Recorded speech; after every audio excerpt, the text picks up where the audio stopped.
I can hear you now. Onifade Israel, can you hear me? Yes, I can hear you. All right. Please, you guys should mute yourself, please. Hello, who is there? Please mute yourself.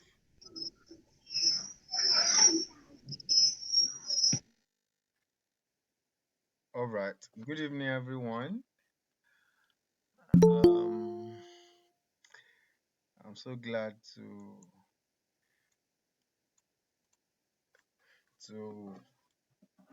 be your speaker, to be part of your speaker this evening for this virtual meeting of JCS, Jackpot Scholar Group. Morawo, welcome. So, yeah, we'll be starting now. I'm very sorry for coming late. I'm 5 minutes late. I was 5 minutes late, rather. I'm very sorry for that. So we'll be starting now, and then we'll start by introducing the speakers. I think myself, Israel, Onifade Israel, and then Ajayi Happiness are the only ones that are around for now. It is remaining two other guys, Fumbi and then Iwakin Oluwabumi. Those guys are in the US. Probably they are still in church. Yeah. So I'll go first. My name is Adekunle Omole, and I am a PhD student of Resilient Polytechnic Institute in New York, United States. I'll be starting fall 2022, and then I'm in the Department of Civil and Environmental Engineering. My research area is focused on transportation engineering, and I'll be working on humanitarian logistics and freight transportation. I'm saying all of this into details because of people that we might have, similar research interest, then we might be of help to each other in the nearest future.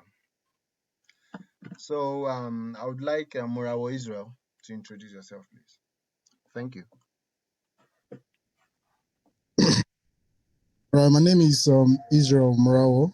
I'm a master's student of mechanical engineering. I'm University of British Columbia in Canada. Coming this fall 2022 too. My research interest in computational fluid dynamics, where I'll be working on the fluid mechanics. Thank you for having me here, Omali.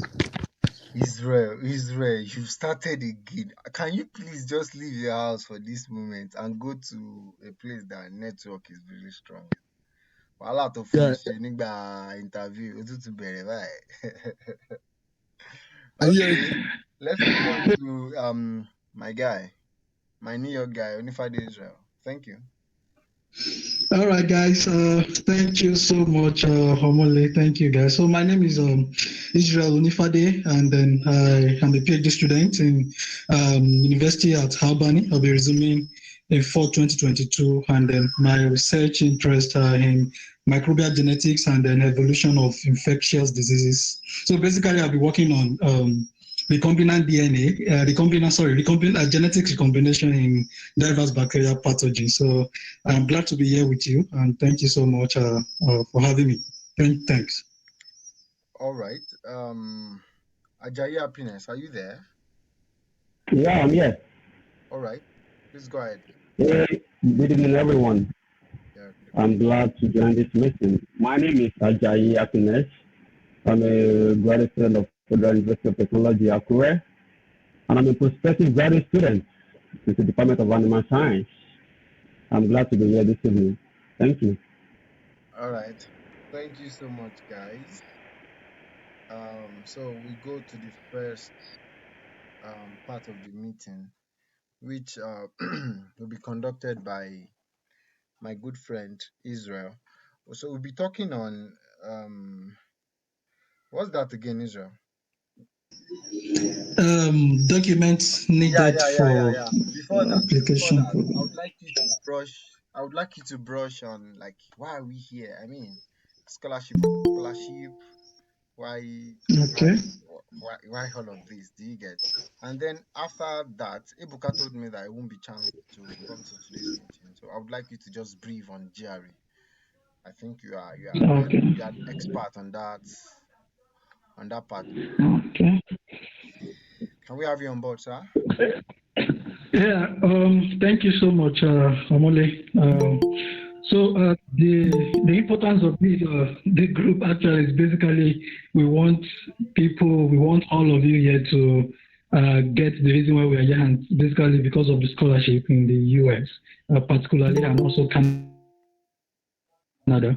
So, what is this scholarship all about? So, it's about you getting yourself, as a graduate, you putting in your applications and then getting an offer from different schools. So as you all know that United States is homes a lot, like over 3,000 schools are in the United States, and then they accept students all over the world. So, and then once you're accepted, the scholarship part is that you'll be funded, your program will be funded, both tuition, your living expenses, you'll be receiving stipend and a monthly. So that's all about the scholarship, you understand. And then this is actually what our country here in Nigeria, I believe we are all Nigerians, so this is what our country here in Nigeria can't even provide, you understand, looking at the educational sector of Nigeria. And then that's the reason why going outside there, US, Canada, it's very, very important. So this evening I'll be talking about the documents that are needed, that you need to get this scholarship, as my Yoga or Homoli has already said. So there are some documents that are actually needed. So some of you might have actually read some articles online. You might have come across some of the information as well. So these documents are your the basic required document that most graduate schools request from you. Your professional academic CV. That's number one, and also we have your SOP, which is your statement of purpose or your personal statement, either of the two. So also your academic transcript, which is actually the unofficial one from your alma mater, which is your school here from Nigeria. The unofficial is sufficient for you to get a scholarship. So also we have the GRE and then the TOEFL, the TOEFL, and also some additional materials like publication papers if you have one, and then reviews, journals, and all like that. Although this one is just an additional, it's not basically mandatory like that. But if you have it, it will also give you an edge as well. So I'll be talking about all these required documents in few minutes. So your academic CV, your professional academic CV must be well detailed if you really want to it's like you are selling yourself. Can you all hear me? Hello? Yes, we can hear you. Yeah, we can Okay. hear you. So okay, thank you. So, your academic CV, it's a selling point, like you are selling yourself to the graduate committee. Take for example, there are some important information that must be inside this academic CV. As you know, that academic CV is different from your normal job hunting CV in Nigeria, the one that we submitted to some organizations here in Nigeria. No, no, no. The professional academic CV is the one that tells us more about your academics, everything about your research, your academic prowess. So your academic CV will contains your name, your Gmail, your official Gmail. So and then some students like using some Gmail like Owolabi Beauty, Owolabi Sexy, Owolabi. No, no, no, no. Don't use all those email. Your email should your your name, your first name, then your last name. Take for example, my own official email address is israelonifade@gmail.com. There's nothing like israelsexy@gmail.com. No, no, no, no, no. Do you understand? So your first name, then your last name at gmail.com. So also you put your phone number, so which is your official phone number here, and then also your LinkedIn profile. Some of you don't have LinkedIn profile, so you can just create one and then try to connect to try to connect, build your connection. So your LinkedIn and then your Gmail is very important. Also, then after that, you address your academic background.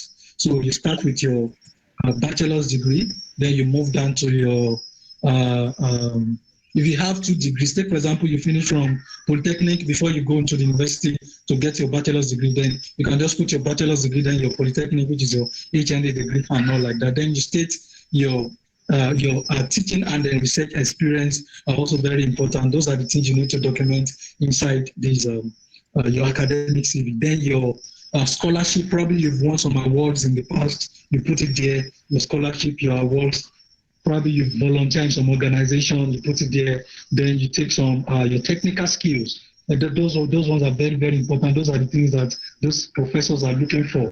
Take, for example, you are very proficient in, take, for example, I'm a biological science student. I'm very proficient in the use of spectrophotometer. I can use a centrifuge. I can use all this DNA extraction. All these, those technical skills are very, very important. So you put it there. So make sure that they are there. So these are the selling points. These are the skills. These are what those professors, those committee are looking for in your academic CV. So that one is about academic CV. So if you need one, I think we have some series of academic CV that we can share with you on the group as well. You can just request for one. So also your SOP is very, very, very important. Your statement of purpose is it's even like it's all about you. Like that's who you are. So your statement of purpose it must be well articulated. If you want the committee, the graduate admission committee to take you serious, so your SOP, your statement of purpose is number one thing that you must not play with. So this statement of purpose must be written, well written, use good English, you need to use Grammarly, organize your thoughts very well and all that. So, and then this statement of purpose contains your background, your research interest. What is your background? What is your research interest? What are you, looking forward to offer the program? So what are you looking forward to get from the program? Those are the things that must be in your statement of purpose. Also, you must indicate a professor that you wanted to work with in your statement of purpose. Or take, for example, you identify particular professors in the department, maybe Department of Mechanical Engineer, you wanted to work with a particular professors on machine and all like that, machine learning and all like that. So you must indicate that professor. You must have actually messaged a professor, then you indicate his willingness to accept you in his lab, that you want to work with professor professor this, professor that. You would also identify at least 3 professors in the department. So I liked their research interests. I liked your own research interest as it aligns with their research area as well. So those are the things that those guys wanted to see. They want to see that you have actually identified someone. You've researched, you've done your assignment, you've researched the professor's lab, and then you indicate it in your statement of purpose. Also, talk about your career goals in your statement of purpose. Talk about your career goals, and then one thing that actually attracts those professors, those graduate committees, they want to see that when after your master's degree or your what's it called, or your PhD, they want to see that you want to continue in line of academia. Like you want to still continue. They now say, actually, we can invest in this because this guy will not take our money away probably too. Although you might have your own intention of going into industry and all like that, but let them know that you want to continue as a postdoc, or probably you want to secure a faculty position in a prestigious university. So they like hearing that. Those professors, they like hearing it. So let it be in your statement of purpose, probably in the last paragraph. And then your statement of purpose must not be boring. 1 or 2 pages is okay. Although it depends on the requirement of the school. Some schools will say that you should submit one page, while some will request for 2 pages from you. So I think 1 or 2 pages is okay. Is okay, and then articulate it very well. Also, your academic transcript, I said you can use unofficial, so you should get it from your alma mater, your school in Nigeria. So get your academic transcript and all like that. So your what again? GRE and then TOEFL. Those are the those are the like the funding aspects. Like if you are looking for fully funded program, although there's some schools doesn't. You see some schools they say, oh, we don't, you are not required to submit GRE, but still take it. We advise that you should still take it because the competition is very, very tough. And then they use DRE to sieve, some applications out.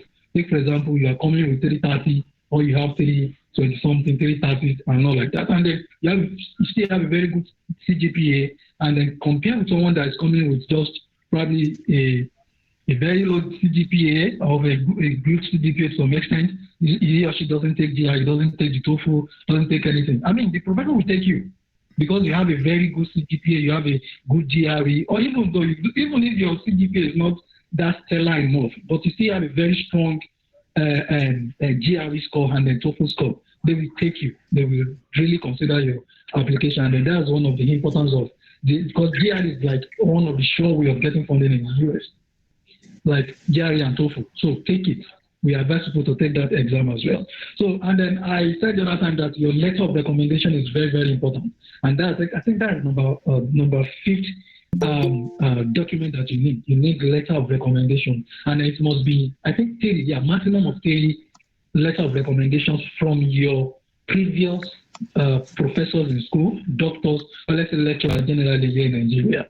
So one thing I usually advise is that you should create a rapport, like a relationship with all these people. Sometimes we students, when we were still an undergraduate, we usually say something that after undergraduate kilonje review can we more all this kind of stuff. So we don't know that these are what we are still going to need in the long run. So you need to create that relationship with them and then get like three lecturers in your department. You can just get their email, their official email address, and then get it. So tell them that you are going through this, you are going through that, you are pursuing graduate school and all like that, and then they'll be willing to write a letter of recommendation for you. So you can even write the letter of recommendation yourself and then just ask them, oh, I would really like to ease your stress.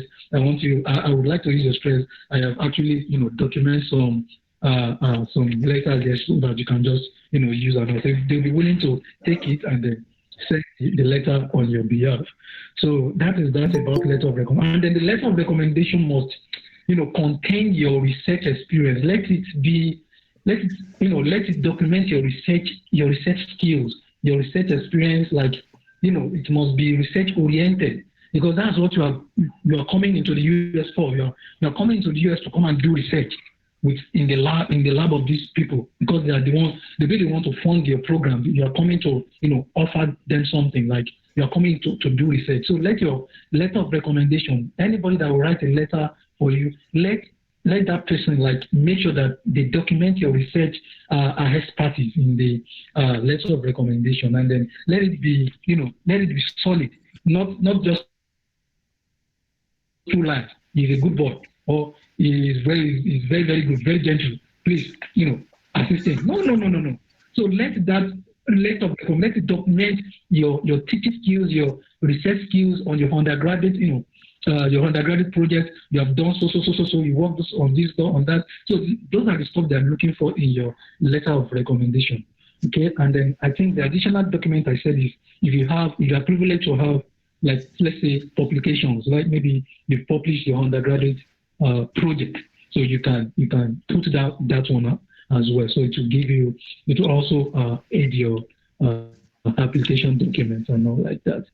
So I think you guys get what I've been saying since morning. So I think I will drop here. Adekunle, All I right, think I'm so done with the thank you so much, Israel.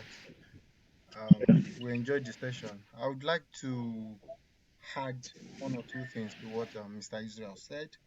Um, from the beginning, the academic CV. He was talking about we having a JCS group. We have a Google Drive that we put our documents and all of that. So if you need a sample for your own, we are not doing that so that you can copy and paste. No, we are just doing that so that you can see how it is done and then you can rewrite your own. Do you get? Please these countries, the Western countries, they frown at plagiarism. Do you get? So we are not doing all of this so that you can copy and paste. Just see how it's done, and then you can follow the same format, and then you can, create your own. So I would drop the link before the end of the meeting. And then you talked about SOP. Yeah, there are some schools. Israel was saying two or three, 1 or 2 pages. There are some schools that you apply to, and then you won't have the chance of writing 2 pages. I mean, schools like, I think, Purdue or so, Purdue University in Indiana, they said 500 words. And I applied to one school like that, to Northern Arizona University. They said 500 words. I mean, the 500 words on the document. I don't think it's up to. I don't think it's up to a a page. Or do you get? So make sure you learn how to write your SOP to a page and a half at most. A page and a half. That's what I do advise. Well, you can do 2 or 3 pages, but then you don't want to bore the reader. You don't want the person that's reading your SOP to get tired. You just want them to, within 10 minutes, 7 to 10 minutes, they are done with your SOP. Yeah. And then he was talking about GRE. Yeah. I love what he said. GRE is compulsory. Most American schools, they feel GRE as smartness. If you can pass GRE, then you are smart for graduate school. That's what I do tell people. That does not mean that you cannot get a funding without GRE. You can get it. I shared um, a testimony with the group this afternoon of my friend that got fully funded without GRE and then without TOEFL. But then don't say somebody got that kind of offer and then you too, you won't write because of that. You don't know that person's other profile. You don't know if the person has 20 or more publications. Do you get? And even though the person does not have, just don't judge, because that kind of thing happens. Let me say 1 in 1,000. It, it don't always happen. Do you get? And then lastly, to the LOR. Yeah, for the letter of recommendation, um your lecturers or your where you've worked before, your place of work, your boss at your place of work, they can recommend you for graduate certifications. You get? So be friends with them. Be friends with your lecturer. It doesn't matter you when you graduated from the school. You can just send a message. We will soon enter July now. You can send happy new month to your to those people. I know it might shock them, but then that's how you start. Fall 23 application will soon open now. By August ending and September beginning, it will open. And then you still have about 4 or 5 months that you can use to cajole those guys, that you can use to scope them. For the Yoruba people, yeah, because if I more, do you get? And they should be able to help. Do you get?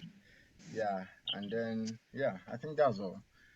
Um, Thank you, Israel Nifadi, for the section. We really appreciate you. And so I'll be going to the next one, which is, oh, before that, the other 2 guys that I mentioned the other time, that I said maybe they are in church or something. I think they're in the meeting already. Fumbi, are you there? You working? Please, I would like you to introduce yourself. If you guys are here, introduce yourself. Like introduce, as you used to introduce to those lecturers now. I, Dr. Kiniko Kiniko. Fumbi, are you there? Not sure Fumbi is here yet. Okay, I Iwake, think please go ahead, please. it's probably just 8 or 9 o'clock at his end. Yeah, you told me you get to church. Um, good, okay. Good evening, everyone. Yeah. Oluwabunmi Wachi, and I just resumed my PhD at Leah University here in the US, and I'll be researching on civil engineering, civil and environmental engineering, basically. Ogami, you'll be Yeah. researching on civil and environmental engineering. Hey now. That's just in the broad sense, of it. No need to do much, shall I? Funbi Adeleye will be calling on you. I beg, come introduce yourself. Hello, can you guys hear me? Yeah, we can. Okay. Good evening, everybody. My name is Adelaide Fumbi. Yes, your name. I just resumed my master's in wood science and engineering at Oregon State University, with a focus in wood construction and buildings. All right. Thank you. He said he's in Oregon State University. Yeah, and it's in wood engineering department. Yeah. So we're moving on to the next item now. Um, I want to. Okay, Israel, you failed to discuss about transcript, and I think that's the most important thing. I think it's even more important than than passports, international passports. Because, but Oh yeah, that's yeah. actually a Sorry. joke. Don't worry, don't bother. I'll Yeah. do that today. Okay. Okay. Yeah, your international passport and your transcript, they are like in the same level.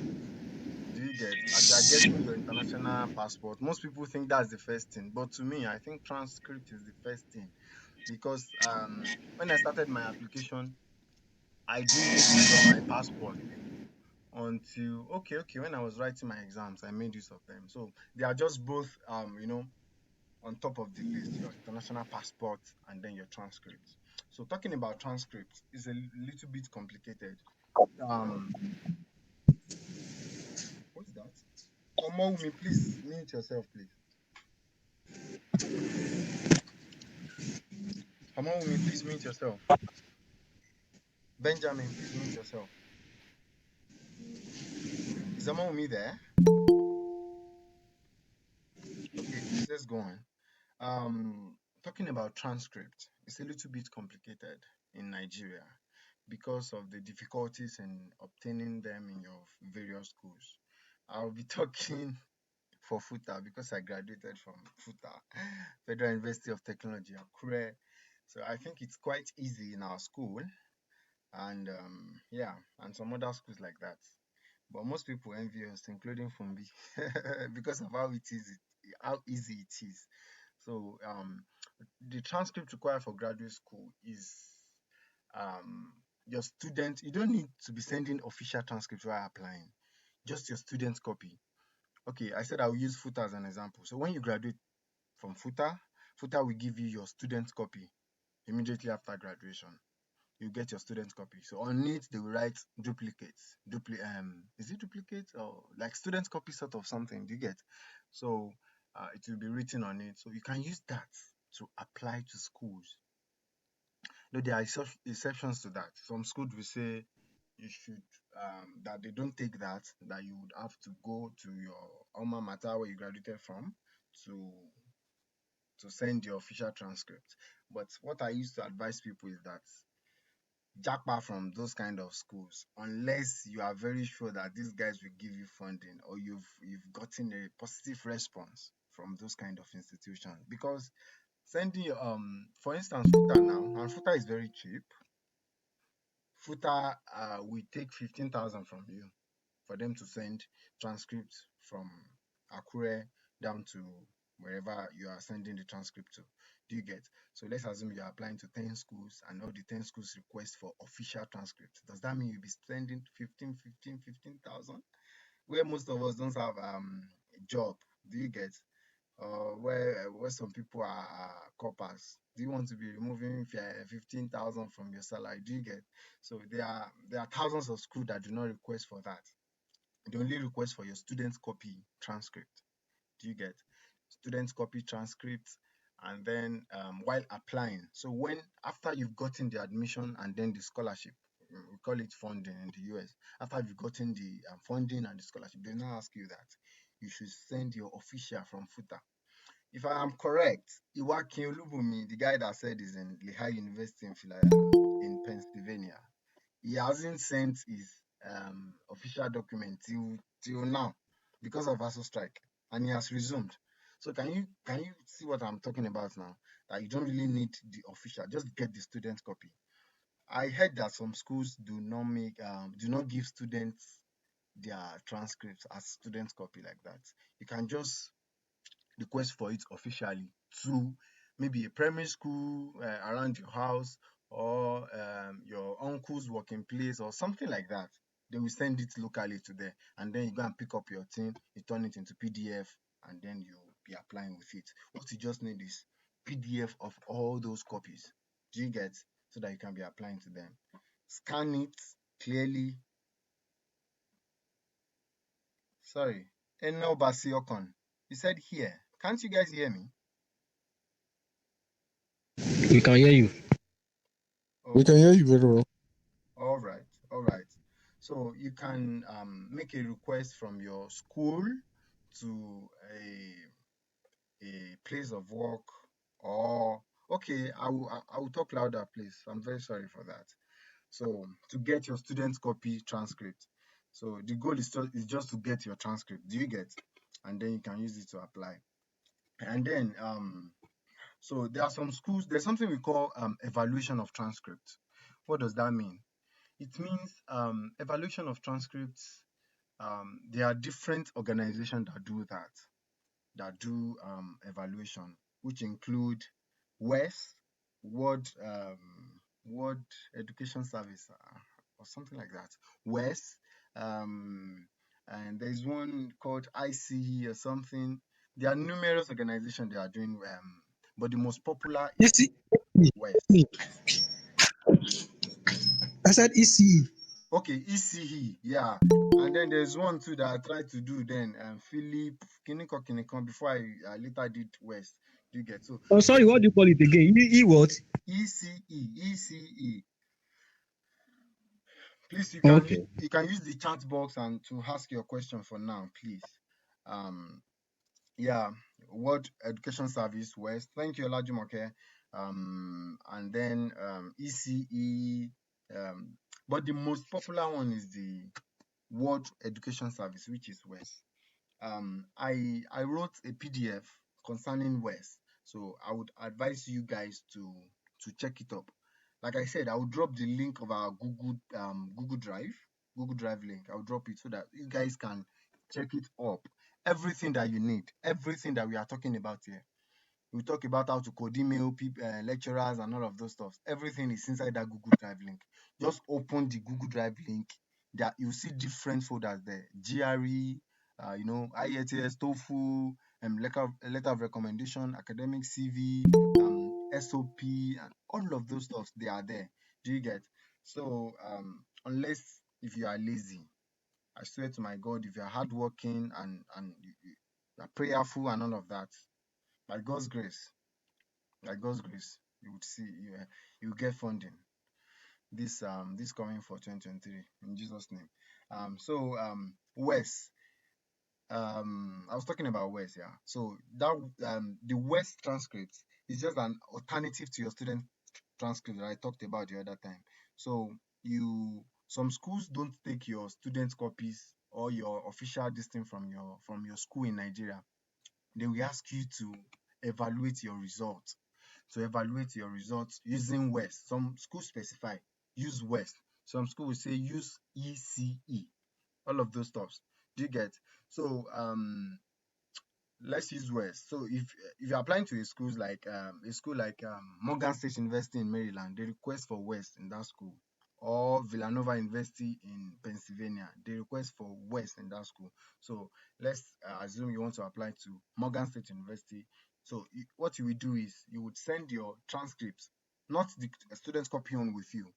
You will consult your school, you contact your school, FUTA. If you graduated from FUTA, you contact FUTA. So FUTA will send your results, your transcript to West.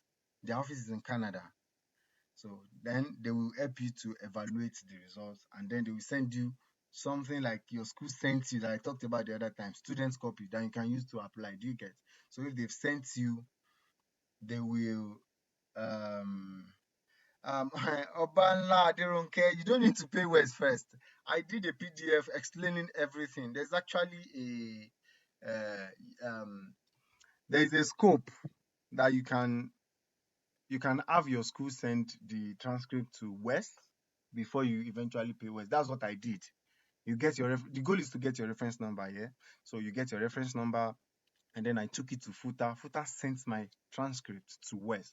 So when it got to West, West emailed me that they've gotten the transcript that make I pay you, make I pay you.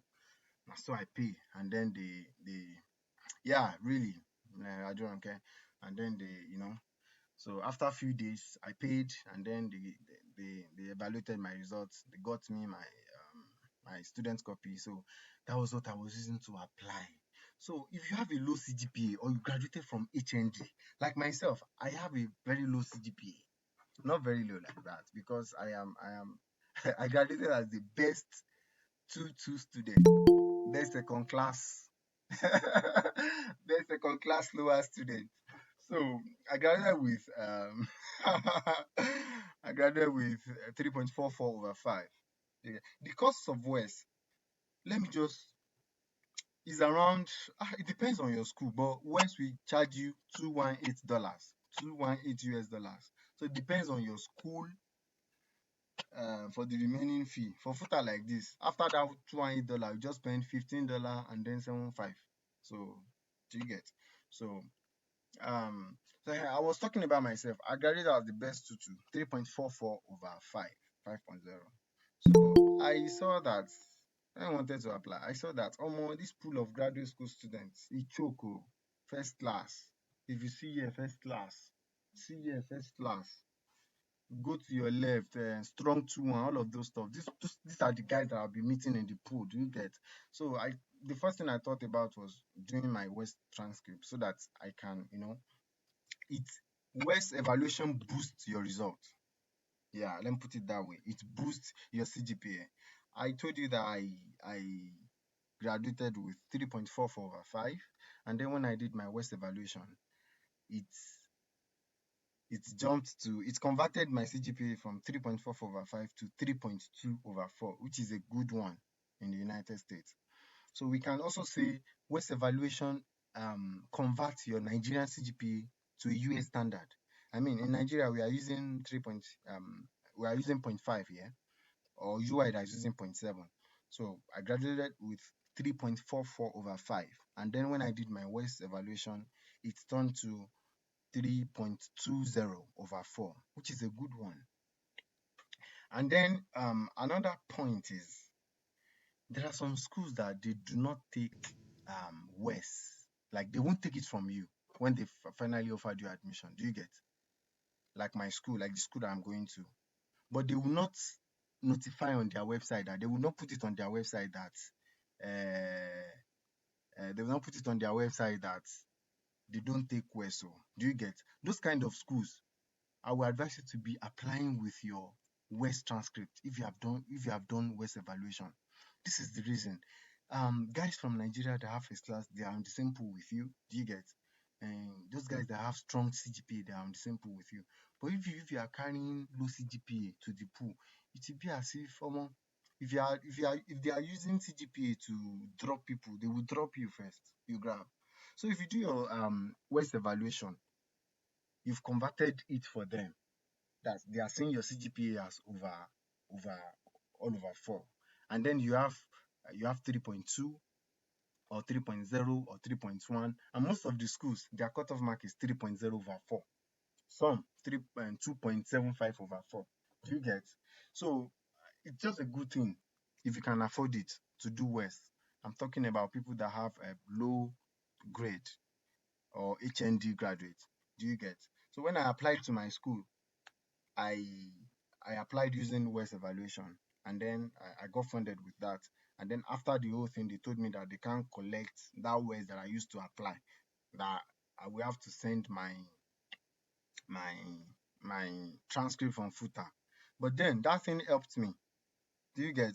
Because I'm very sure. Because there was a time my supervisor that I was talking that I was talking to then, he said that he texted me, he emailed me, he said, Homoli, send me your transcript. And then I sent him the West. He said he has lost it. Say, make I send them. So I sent him the West transcript. So it was not like 3.2 over 4 that why did you have a low CGPA? I was like, wow. So if I had sent him my what's it called? My FUTA CGPA, where be say the thing low where the thing forecast me, shey you grab. So the thing is really helpful. It's really helpful if you can afford it, especially if you have a low CGPA. When I talk about low CGPA, to me, I think it is 3.6 and below over 5 or 3.7 and below over 5. Like I've seen a first class graduate that did West before because the school is going to need West. So it's not only for do you get for low CGPA. And then if you do your West evaluation will help you to focus on schools that my guy told me when I was applying last year. He said, Omoli, you have West. Focus on school that values you. And what does it mean by that? Schools that request for West. Millions of people are there in the application pool, or let me say thousands of people are there in the application pool. Do you get? Most of them, they won't do West. They can't afford the West. So if you do the West, that means you'll be going to school that request for West. So you having the West, maybe one or two people too is the only people that will have that West evaluation. I don't know if you get me. So you people that have the West evaluation would have reduced in the pool, and it will give you more chances. We've had stories of e of HND graduates that got fully funded PhD offers. So because he did West and some other stuff. Do you get? So that's that by the way. And then lastly, my friend that I shared in the group this afternoon, he got a fully funded offer. What was the only thing he did? West. He didn't write GRE, he didn't write TOEFL. My friend too, for 2021, he got into Morgan State University. He did only West evaluation. Do you get? No GRE, no this thing. So that thing might be helpful sometimes. And some schools that waive GRE and they accept West. So if you are not writing GRE, you didn't do West, that means you can't be able to apply to that kind of school. Do you get? So that is that. So that's that about West. So so we'll be moving on to Mr. Femi Ajayi. Please, Femi Ajayi, your voice was not clear the other time. I don't know. Maybe you should change your answer. Hello, can you all hear me clearly? Hello, Amale. Yeah, I can hear you, but the thing is not clear. Wow. Yeah. Okay, let me disconnect my AirPods. Okay. Let's try that. Okay, Ajayi, you know what? Ajayi, Ajayi.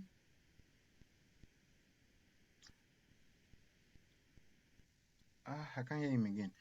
Iwakin, please, I would like you. Actually, I changed this list of items. So it is you and Iwakin, Ajayi and Iwakin that I want you to take this part, how to code email and how to find schools and all of that. So while waiting for Ajayi, Iwakin, I think you can go next. Hello? Okay, we can hear you. Yeah, is the voice clear now? Yes, it is. It is. Yes. Ajayi, All right. Ajayi, I said something while you were away. Can you hear me?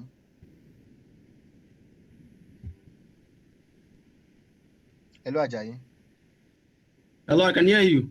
Okay, I said I actually want you and Iwakin to do this part, how to code email, find schools, and all of that. Okay, that's no problem. Yeah, I think Iwakin should go first. Yeah. All right, you can go first. You can go first. All right, Iwakin. Good evening once again, everyone. Yeah. So I'll try my best to cover some of the tips you might need in trying to code mail professors and reaching out to professors. First of all, I would begin by saying that when it comes to code mailing professors, it is also one of the most important things you can do when it comes to seeking funding in the US over here. It is very important because whenever it is a professor or a faculty puts in word for a for an applicant, you can almost be sure that that person is going to get funded or going to get admission that would cover tuition and what have you. So code mailing is quite important. So when it comes to code mailing, I think one of the very first things you need to do is trying to narrow down for yourself, first of all, what area of research you'd like to focus on. Because you knowing what area of research it is you like to focus on would help you to know who you should be sending mails to and who you shouldn't even bother sending mails to. And I'm saying this because every course or every department would have like their area of specialization. Take for example, in civil engineering, which I'm more familiar with, there is water resources, there is structural engineering, there is transport engineering, and in different areas of research. It would not be so productive if I see professor for water resource and I send mail. I see professor for structure and I send mail. I see professor for transport and I send mail. I'm not saying it's not possible to do, but I'm of the opinion that it won't be so productive. So it is best you choose or try and narrow down what area of research you'd like to focus on for your graduate studies before moving on to find out who you'd like to research on or who you'd like to send a code mail to. And once you are able to narrow down what you'd like to research on fully, I think the next step would be to start to look for who to code mail. You don't necessarily have to look for a school, except you have a school in mind you want to apply to. You necessarily do not have to look for a school. You just need to find a professor who would be willing or whose research interests kind of align with yours. And how can you find professors whose research interests align with yours? One of the places where you can find professors to code mail or professors whose research would align with yours is LinkedIn. Most times, if you're on scholarship groups, you'd see people send pictures of professors who are in need of graduate students. You notice that most of these pictures are always from LinkedIn. Most of these pictures are always from LinkedIn. So you would need to leverage on LinkedIn itself in order to find professors who are or whose research interests align with yours. You might go on LinkedIn and just search for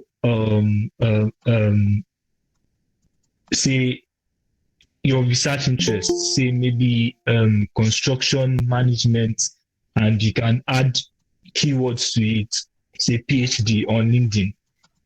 You search for this and then you begin to see different professors or different people who might not even be professors, but their network would link you up with professors whose research interests align with yours. So there are a lot of opportunities for a lot of professors on LinkedIn. Most of them they use LinkedIn to share opportunities. Even some professors who do not have opportunities themselves share opportunities from other professors that they know. So you can try and leverage on LinkedIn and search for your research interest, search for some universities, and in fact, it also like dedicated pages that provide you with like opportunities for graduate school. There are specific pages that all they post all day is just opportunities. So you might want to leverage on that to get opportunities. Another place you'd also notice that people share opportunities from is on Twitter. If someone saying something, Hello. okay. So if you go on Twitter, I think the very first thing you'd want to do is you know the caucus of people that are always posting scholarship opportunities on Twitter. The Dr. Igbalajobi, Adiola, and the likes. Do well to follow them because most times these guys they retweet people who have opportunities who might be in your field or who might be in a field of someone you know, and then there will be potential professors to cold mail. Sometimes most of these professors also use Twitter, especially the new professors, the ones who are just fresh out of postdoc. They are still the vibrant, young kind of guys, and they still use Twitter. And most of them post opportunities on Twitter. You can search for your hashtag, your research area, maybe hashtag construction management. Sometimes you find people who have used this tag in posting opportunities. You can follow those accounts or say hashtag construction management and maybe add PhD to it or graduate opportunities or something like that. You'd always find people like that who you can send a cold mail to, or people who can provide you with different people who are looking for graduate students. So the last place I would talk about where I think you can find people to send cold mail to is through journals. So say you are not the social media type, don't like LinkedIn, you don't like Twitter. Well, best believe you won't find any opportunity on Instagram. Say you don't like WhatsApp as much and you are not on groups. TikTok, I can find opportunity on TikTok. If you check now. So if you are the kind of person who is research oriented and who reads scientific journals, or sometimes you actually don't have to read scientific journals. You can start from your final year project thesis and just make a search. Once you search for this, you just try and use it to get a journal. What you need is just get a journal. Once you get a journal and you see someone who is in the US, a professor who is in the US, you obviously extract the author from the journal you're interested in and make a search. And if the person is in the US, a school you like to apply to, that becomes like a potential professor to send a cold mail to. You can check the co-authors, search for them.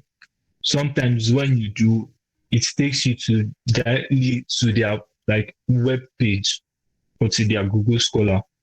Then you use that to determine if their research interest aligns with yours, if they have opportunities for you to apply to and things like that. So I think that is like the major ways I know of. Maybe Ajayi would cover some others in which you can know who to send a cold mail to, who to reach out to, or things like that. Okay.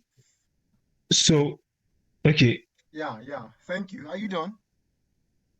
I still want to talk about just a few things. Okay. And I'll be done. Okay. Yeah. So before I just wrap up, I also want to talk about so earlier I mentioned that sometimes you search for these professors and it takes you to their own page. I want to mention that it is very important that whenever you are searching for a um, a professor to send a cold mail to, I mean, wherever it is you find a professor you want to send a cold mail to, it is usual that you search for that person and know try and make a Google search, learn about this person before you send your mail. Most times, these persons they have a website.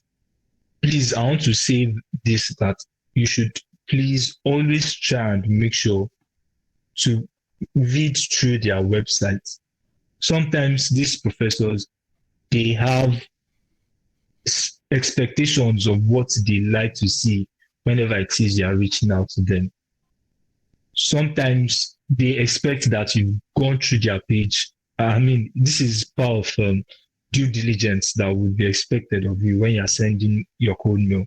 So most of them they have like specific instruction. I remember someone I sent a cold mail to. Um, he listed exactly how he wants you to send the mail. 300 words. Introduce yourself in first paragraph. The next few paragraphs should be about this and this and this. Tell me about this. Tell me about that. There is someone else that I saw, and she was like, please, wherever like the way she puts it, wherever it is you want to say, don't let it exceed 200 to 300 words. Now, Omoli was talking about 500 words earlier. 300 words is barely a page if you space it out. So I think it's important you also go through their website in order for you to be able to know what is expected of you before you reach out to them. I think I'll just stop here and maybe Ajayi can talk about how to send the mails and whatever it is I didn't cover. All right, all right. Thank you so much, Joaquin. Thank you for making time for us. Before Ajayi go, Ajayi, I hope you are there. Mohammed wants to say one or two things. He said he wants to add to what Joaquin has said. Just 2 to 3 minutes. Thank you, Mo. Okay, okay. Yeah, I think Iwaki has done Please introduce justice yourself to before you go ahead. how to search for professors Hello, Mo. and Hello, how Mohammed. to Are you there? like who to promote. Yeah, can you hear me? Can you hear me? Yes, I said you should please introduce yourself, please. Okay. Oh yeah, yeah, yeah. So my name is Pelashire Mohammed. I'm a master's student at Bordeaux University, West Lafayette. My research area is in granular particle flow. So All right. yeah, I'll be resuming this for. All right. Yeah. So I think Iwakin has done justice to the where to code mail, who to code mail, and how to do it. So I want to add that okay, if you want to code mail, you should also follow the money. There's a money trace, how to trace where the funding is going from the uh, NSF, National Science Foundation. Then we have Department of Energy too. So National Science Foundation, they have a site where you can check okay who is getting who is getting money for a project and how much is he getting, which school is the professor is in, share you get. So you can find it in National Science Foundation and you can go to Department of Energy too, their site where you see different projects and topics and they update it every month. So you can just check. And if you are going to a school in Florida, Florida has a universal site for all the schools. We have up to 15 schools in Florida. So everyone getting funding in any school in Florida is being documented on that site. So you can just check, okay, who is getting money for this month? Who is getting money for this month? I got my funding very late. So I'd already lost hope. So, and in fact, my PI got, my PI got, my PI got his funding yet, like a week ago. Then I contacted him after 1 week. That was how I got my funding. So you should also trace the money, not just not only cold mailing just anybody. Share you get. Yeah, so that's all I have to add. All right. Thank you so much. Thank you so much. He said if you follow the money. Ajayi, are you ready, please? Yeah, I'm ready now. Can you hear me? Yeah, we can. Yeah, that's good.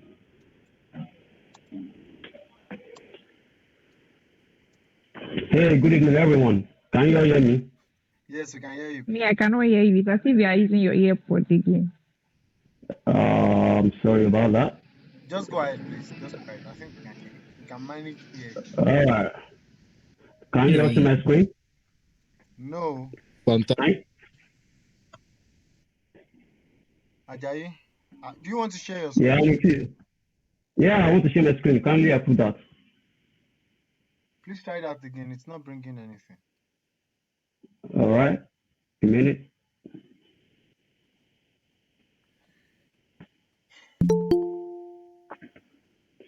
No, Yeah. no, it's Can not you all see bringing. my screen? Okay, yeah, I think we can see your screen now. All right. Can you all see my screen now? Yes. Yeah. Good evening, everyone. Good evening. My name is Ajayi Happiness. I'm a graduate of Federal University of Technology, Akure, class 19, and I'm a prospective graduate student of Animal Science Department. I'm on research focus on ruminant nutrition. All right, I want to talk to you all this evening regarding how to search for graduate school, how to code human professors, and what are the points to take notes while searching for graduate school. My first point here is get married to Google. Like everything we need to know is on Google. As we know that Google is the most used search engines on internet these days. So any information you want to know, anything you need to know about this Jackpot plan, can ascertain you that is on Google. So get married to Google. That's the Ajayi, first point. Yeah. sorry for interrupting you. Please, someone said without the AirPod it sounds better. I think you should remove the AirPod, please. All right. All right. Just do that and continue talking. Wait, yeah, chop like this.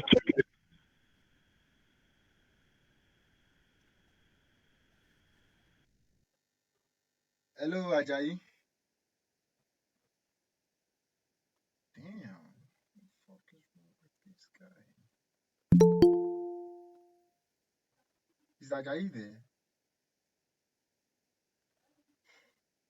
I'm sorry, guys. I think it's yeah, but It's trying to remove the earpod or something. Ajayi, we cannot hear you.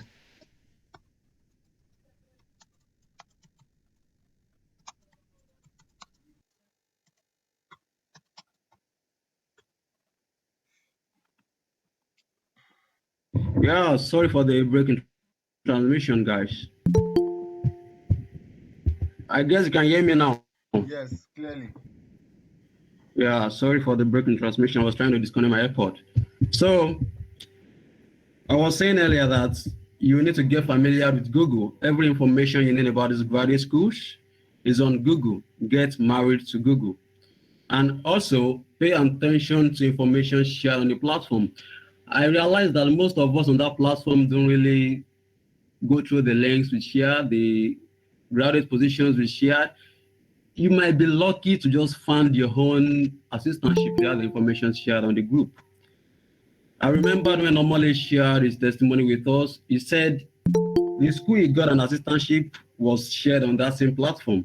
So please let's get familiar to information sharing platform. No, I'm gonna go practical this evening with you guys.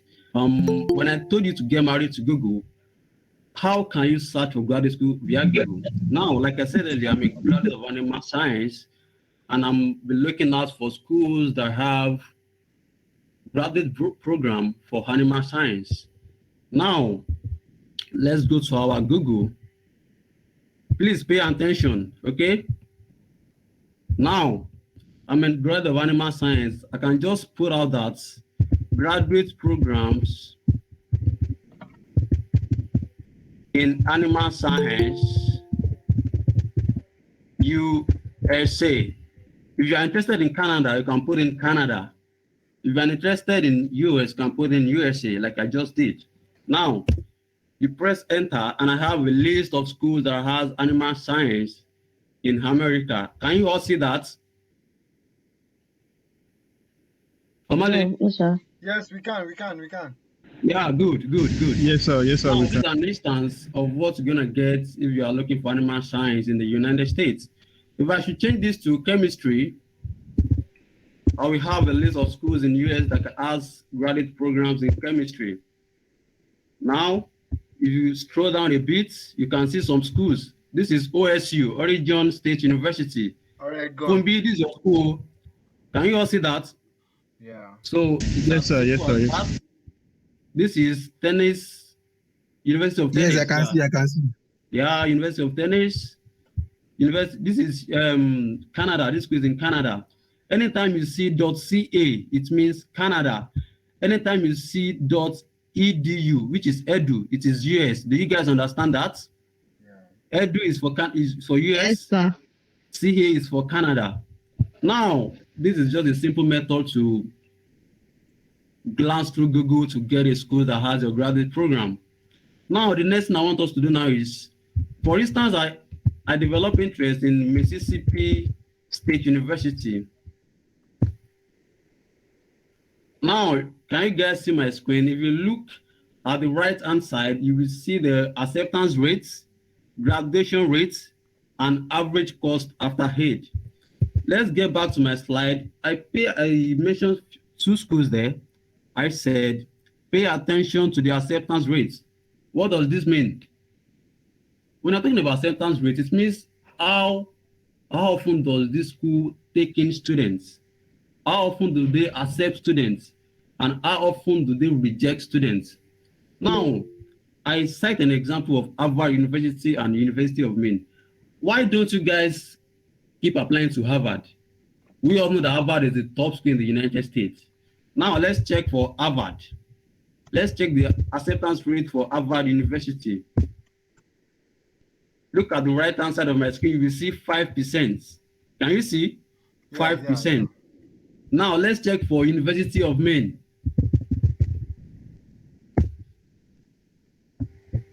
Can you see? 92%.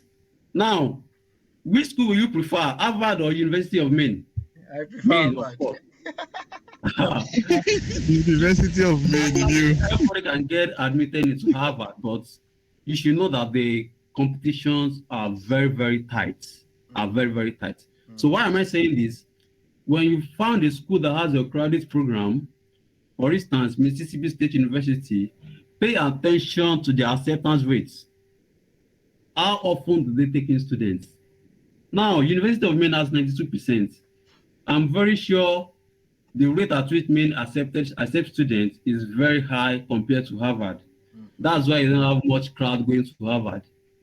You only find the first class students, those that has 340 in GRE and the likes like that. Most Indian students, you find them at Harvard. Well, that's by the way. Now, like I was saying earlier, you pay attention to the acceptance rates. Now, Mississippi State University, the acceptance rate is 80%. I think I'm okay with this rate compared to Harvard. Now, let's go back to my slide. Now, like the third point here says, watch out for the following websites. This website listed here has some list of graduate schools that has your program. Like I said earlier, when you put in your graduate program in animal science, Google will bring out some links for you to check in. So I pointed out few of the links. I was able to gather like 40 schools in the US that has animal science from this masterportal.com. So I'm very sure you can go to the site as well. You might be lucky to find your schools there. Now the next slide is how to send emails to professors. After going through the links I told you about, the mastersportal.com, for icu.org, and others website that Google will present it to you while you make a Google search, and you finally secure a school that has your graduate program. Like my initial search that I said, we have like 4 schools listed here. We have Cornell University, we have Virginia Tech, University of Florida, and others. If I should click more items, I will have other list of the schools. Yeah, this link was niche.com. I also mentioned of the niche.com on my, if you can see it here, I have niche.com. That's one of the links I mentioned. So, hello Ajayi. Under this, yeah? Please, can you include usnews.com? USDA. US News. That's what I use. US names. Okay. Yeah, it's part of them. You guys can take note of that. usnews.com. You can also find list of graduate schools at usnews.com, and even ranking. These sites rank some universities in the US according to their performance, or I don't know, but they have world ranking of their universities there. Now, to go to the main business of the day on how to start your graduate schools and how to send code emails to professors, I hope you guys have learned 1 or 2 things by Google searching your graduate programs. Now, after Google searching, I found out Mississippi State University is one of the universities that has my graduate program. I'll be using this school as an example for this session this evening. Like I said earlier, they have 80% acceptance rate. I think that's very good.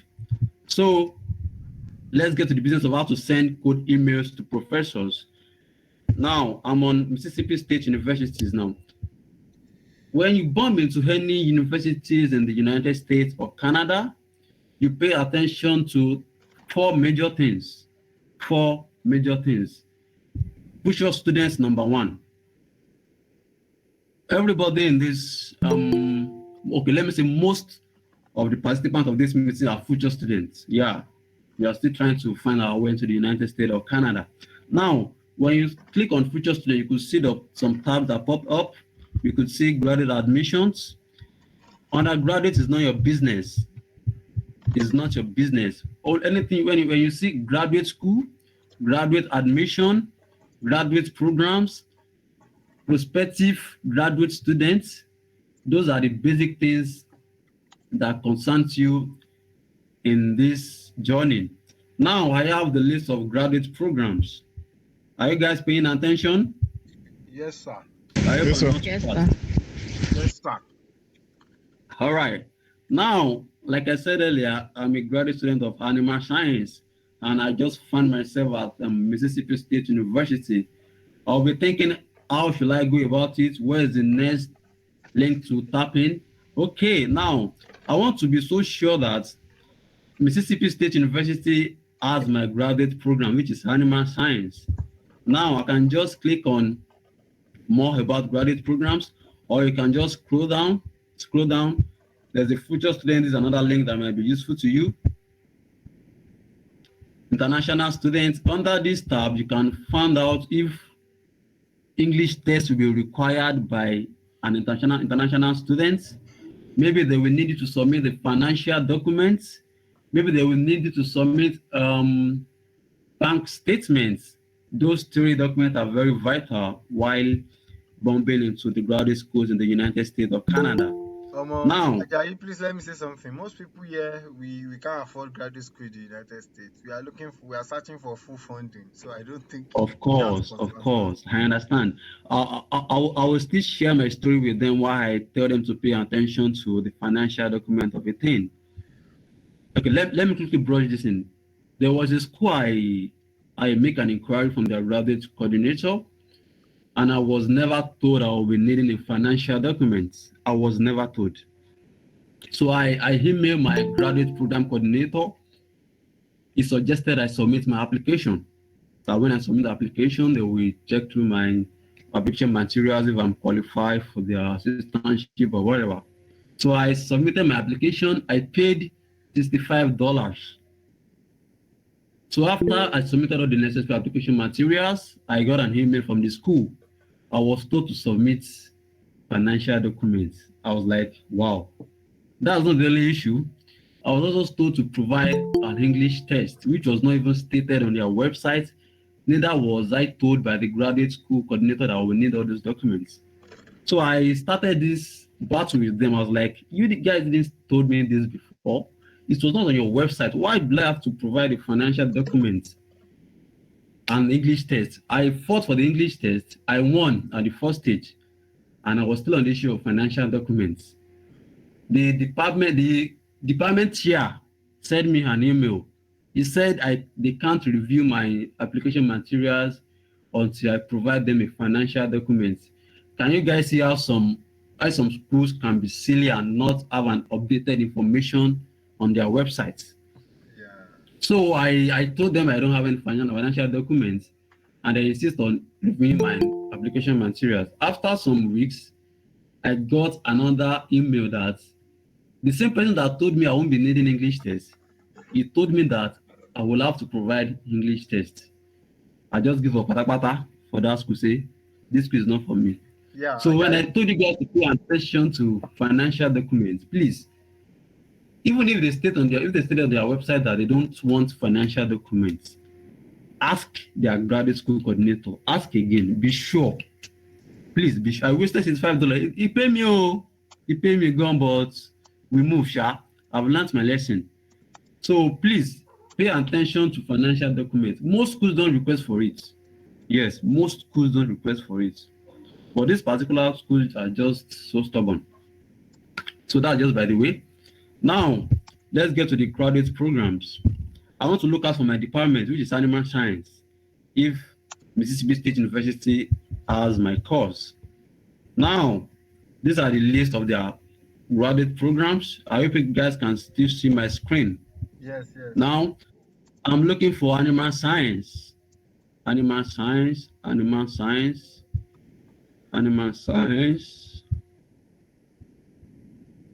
Oh, good. Yeah, I found it. Animal and dairy science. Good. I'm glad I could find my course in this school. I think I'm on the right track. If you were able to find your graduate program in a particular school, you should be excited that at least you were able to find a school that has a graduate program. Now, you guys can see Dr. Jemin Larson.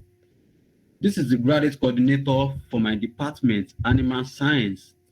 There's a difference between graduate program coordinator and graduate school coordinator. Dr. Larson is attached to animal science only. Dr. Larson is attached to animal science department only. If you look at agricultural economics, we have another Dr. Matthew, which means if you're in agricultural economics and you mistakenly forwarded your email to Dr. Larson, he will not respond. Are you guys getting that? He will not respond. So please pay attention to your graduate program coordinator.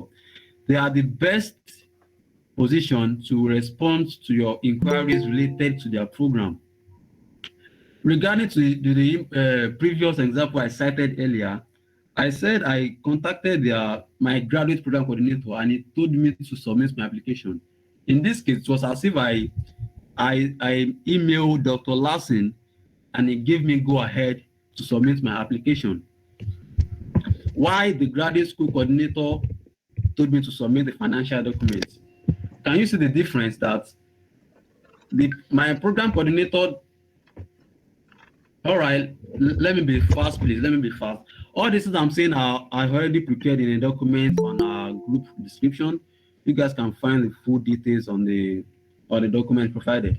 Now, I want to look out for the professors to send my code image to. After realizing that I could find animal science from the graduate programs, now I will get back I'll get back and go to I want to go to my department now. All right, you can come down to graduate catalog.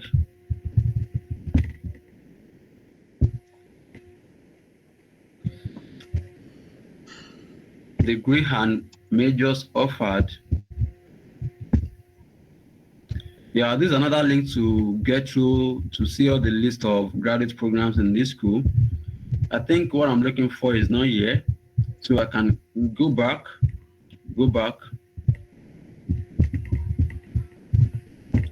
get to home.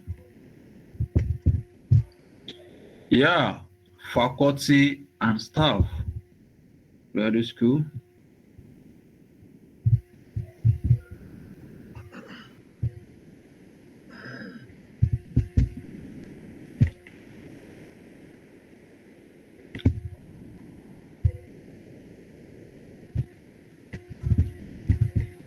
Okay, let's make use of the search button.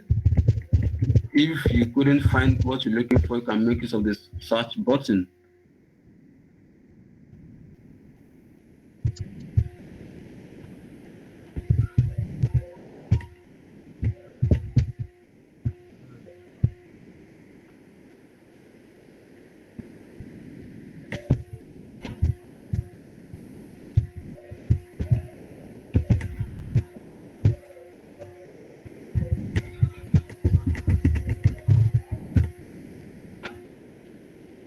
All right, sorry for the delay. I'm trying to look out for the where I can find the list of the departments so that I can browse through the faculty list.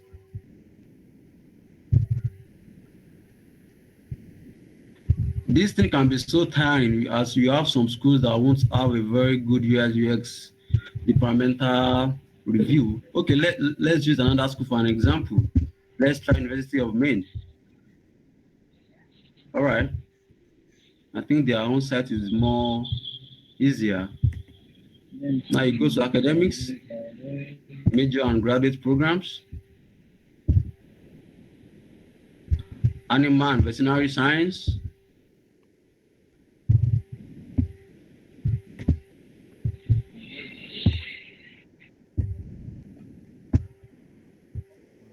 graduate programs, animal science,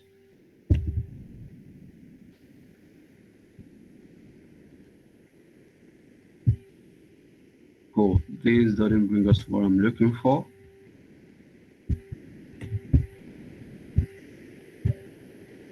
Good, animal science faculty. Yeah, good. Now this is a page where I could find list of faculty members in animal science at University of Maine. Now, let's go back to my slide and let me tell you a few things. Yeah, how to send code emails, go to the school website, like I told you earlier, locate academics, graduate school programs, and carefully read through the admission requirements for the graduate school. Like I said earlier, there's a difference between the requirements of the graduate school and the graduate programs. Graduate school might not require GRE, while your graduate program might require GRE.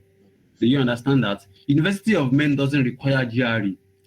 Their graduate school doesn't require GRE. But my department at University of Maine requires GRE, which means you need to make further inquiries from your graduate program coordinator or the graduate school coordinator. Now look out for your website, department website, and carefully read through the admission requirements and look out for faculty members. And that's the next page we have now. I'm now at the faculty page of the University of Maine.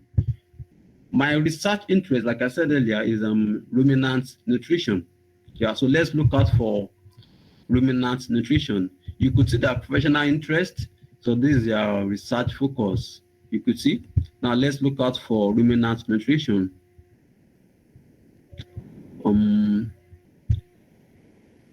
Yeah, I think I found one. Yeah, Dr. David is dairy cat, which means is part of ruminant nutrition. Now this is an email to send to Dr. David. You just copy the email. It's as simple as that. and you go to your email and compose a very reasonable code email. There's a format for this email. You can find them on the group description. I've provided every necessary details you need regarding the code email formats. Now let's go to my slide, and what next do we have? After looking out for faculty members who has your research focus, as a graduate student, know your research focus. You can't do everything in animal science. You can't do everything in chemistry. You need to have a research focus. Every faculty member has a research focus. For instance, animal science is very, very wide. We have to come to your level, we have professors that work on pigs, we have professors that works on cattle, we have professors that works on chicken. So those are three different focus. So to prepare yourself for this journey, you need to know your research focus, know what you want to, like have a particular research area that you want to carry out your research on. So carefully read through the research focus of each faculty member. If you glance through what I shared with you here, you could see that there's a different professional interest in the faculty member profile. You could see very clearly they have different interests. So you also need to have a particular research focus. Also, the next point is send the email with short and catchy subjects. For instance, Spring 2023 MS candidate. You can also use prospective graduate students. Avoid using a very long subject. Avoid using a very long subject, so that the first thing a faculty member will see from your email is a subject. Your subject will draw his or her attention to open your email. So the next thing I have on my slide here is send the reminder after 3 working days. After sending a code email to a particular faculty member, I can assure you that not everybody will reply your email. Please have that at the back of your mind. Not every faculty member will reply your email. This man here, Dr. David, he has never responded to my mail. Never, never. Why I have a lady here that a couple of them has responded to my email on this website. So never ever thought you would get a response from a graduate faculty member, as they receive thousands of emails. So just be prayerful, and if you have a very reasonable code email format, I'm very sure they will definitely respond to your emails. There's a format provided on the group description, so you could find some catchy and reasonable formats for you to use as templates, not to copy and paste like Omole said earlier, just to use to draft yours that will be suitable for your research program. Now, after you send the code email and you couldn't get the response, it is advisable you send a reminder after 3 working days. It's very possible that the professors are busy and they don't even check their emails often. So try and send a reminder after 3 working days. You can send a reminder twice. If you couldn't get a response, just move on to the next faculty member. Also, do not send emails on weekends or on public holidays. The emails available for these faculty members are their working email. And I'm very sure not all of them do attend to their emails on weekends or public holidays, because those are their personal days to flex on. So just target Mondays to Fridays, and also pay attention to the time difference as well. Make sure you don't send emails at their own midnight. Make sure you watch out for their time difference. Send emails as early as possible. So that will be very, very well for you guys. So do not wait for a faculty member to respond before you move on to the next. Like I said earlier, never wait for a response before to move on to the next faculty member. Never wait for a response, because they might not even reply to your email at all. So another point here is always remember to attach your necessary documents to your email. Like our first speaker said, easy. You need to attach your academic CV, your transcripts, unofficial transcripts to be precise, your test scores if you have any, and also your English test if you have any. So pay attention to all those documents and never forget to share a document. I've once made a mistake of not sharing my documents, and then I have to send another email to apologize for not sending my documents. So fortunately I got a response anyways. So pay attention to all those things. And then in conclusion, your CGPA is not a problem. In this journey, your CGPA is not a problem. We have testimonies of two graduates who secure a fully funded offer. I've once found a third class student as well, but it's not the fully funded actually. But definitely your CGPA is not a problem. Just make sure you package your application materials to be very, very strong. And how can you support your low CGPA?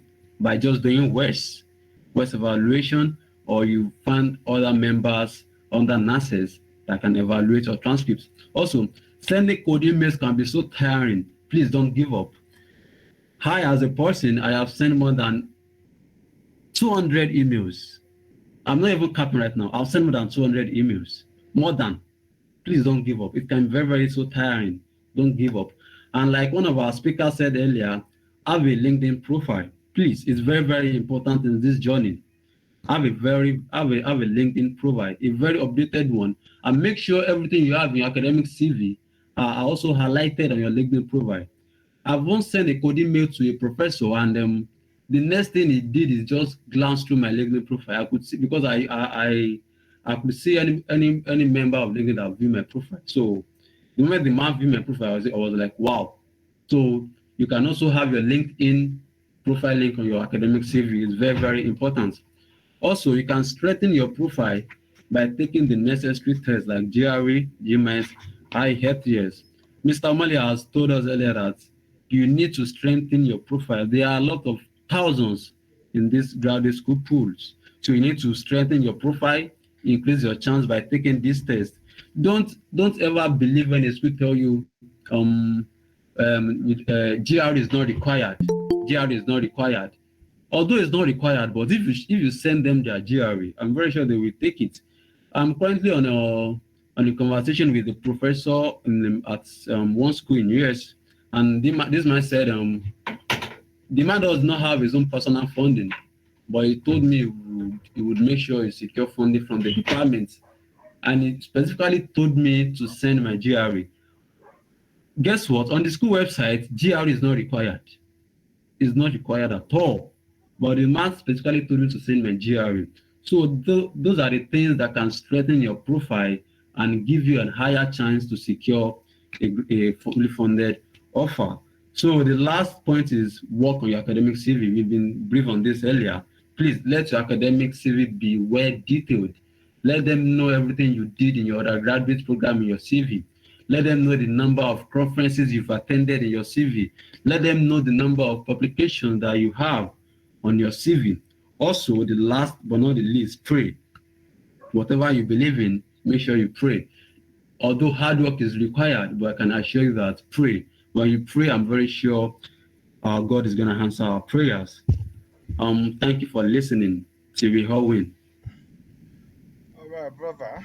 All right, bro. Thank you. Thank you. Omoli, if there's still time, am I permitted to Yeah. just say like a few things? Thank you. My G. Yes, Thank please. you. Yes, please, Iwakin. Okay, so like Ajayi has said, please do not feel entitled to a response. And also, I also want to emphasize on the fact that when it comes to for us, especially when the CGPA is not as strong, the code mail is like the most important. Is like the most important. Although maybe your the SOP you work upon might do you some good, but please, I would say try and put like effort into code mailing. Don't treat code mailing as I don't know, maybe as maybe if someone shows you a school to apply to, that's when you code mail. Please be a hunter by yourself. Try and be active about it. I know some people that they send no less than 5 to 10 cold mails every week. every week. And the reason is because you won't always get responses. So the responses you get sometimes, some of these guys, they do not have the funding. So in the end, you are left with just a little bit. So please try and be the hunter. Also, when it comes to when they do not respond to you, I also want to mention that again, that you can also make use of LinkedIn. Can also make use of, if you've sent a mail, this person hasn't responded. If you are interested, please know that you don't necessarily have to do this for every professor you send a mail to. But there are certain people that you might also want to look for them on LinkedIn, especially when you now check LinkedIn and you see that this one is kind of active on LinkedIn, posting people stuff. Send the connection to them immediately after you sent your code mail. Send the connection to them. Once they accept your connection, you thank them for accepting, and then you fire away from there, and kind of use it to also remind them, oh, I sent you this and that.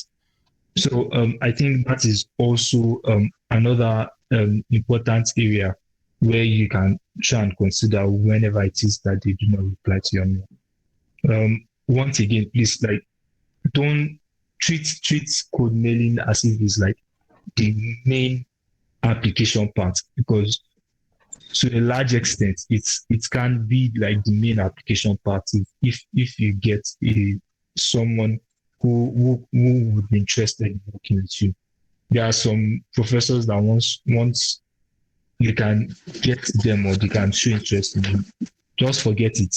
Whatever it is you put in your SOP self, it won't matter. Once they just say, I want this person, just forget. You are in. So, like, kind of treat the code mail like is the main part of the application.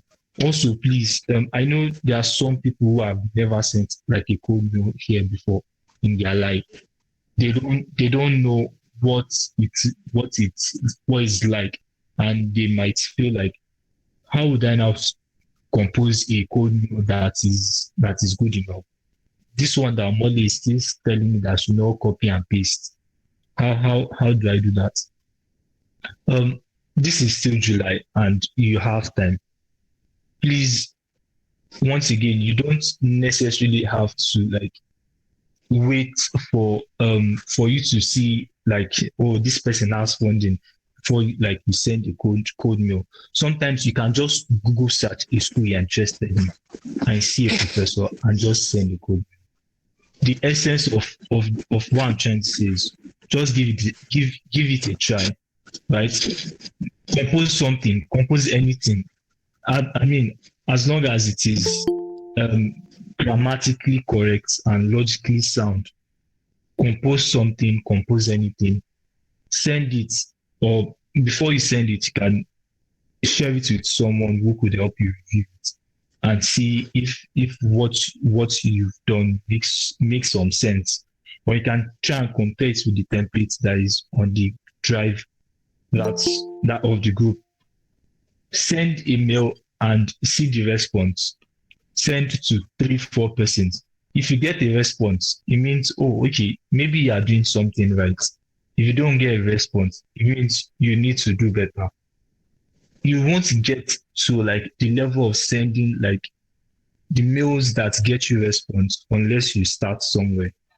It's when you start somewhere that you can get better and become more proficient in writing effective code. So I'll leave it at that. Thanks. All right. Thank you so much, Joaquin, for that piece. Yeah, is Israel here? More. Hey, guy, I'm here. I'm here. Can you hear Okay, me? okay. I hope so you don't do where network do where.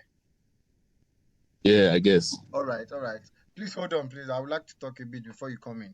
So, Israel will be taking us. What we've been discussing since is about the United States, because this is the That's the country with the most funding in the world, United States of America. Do you get?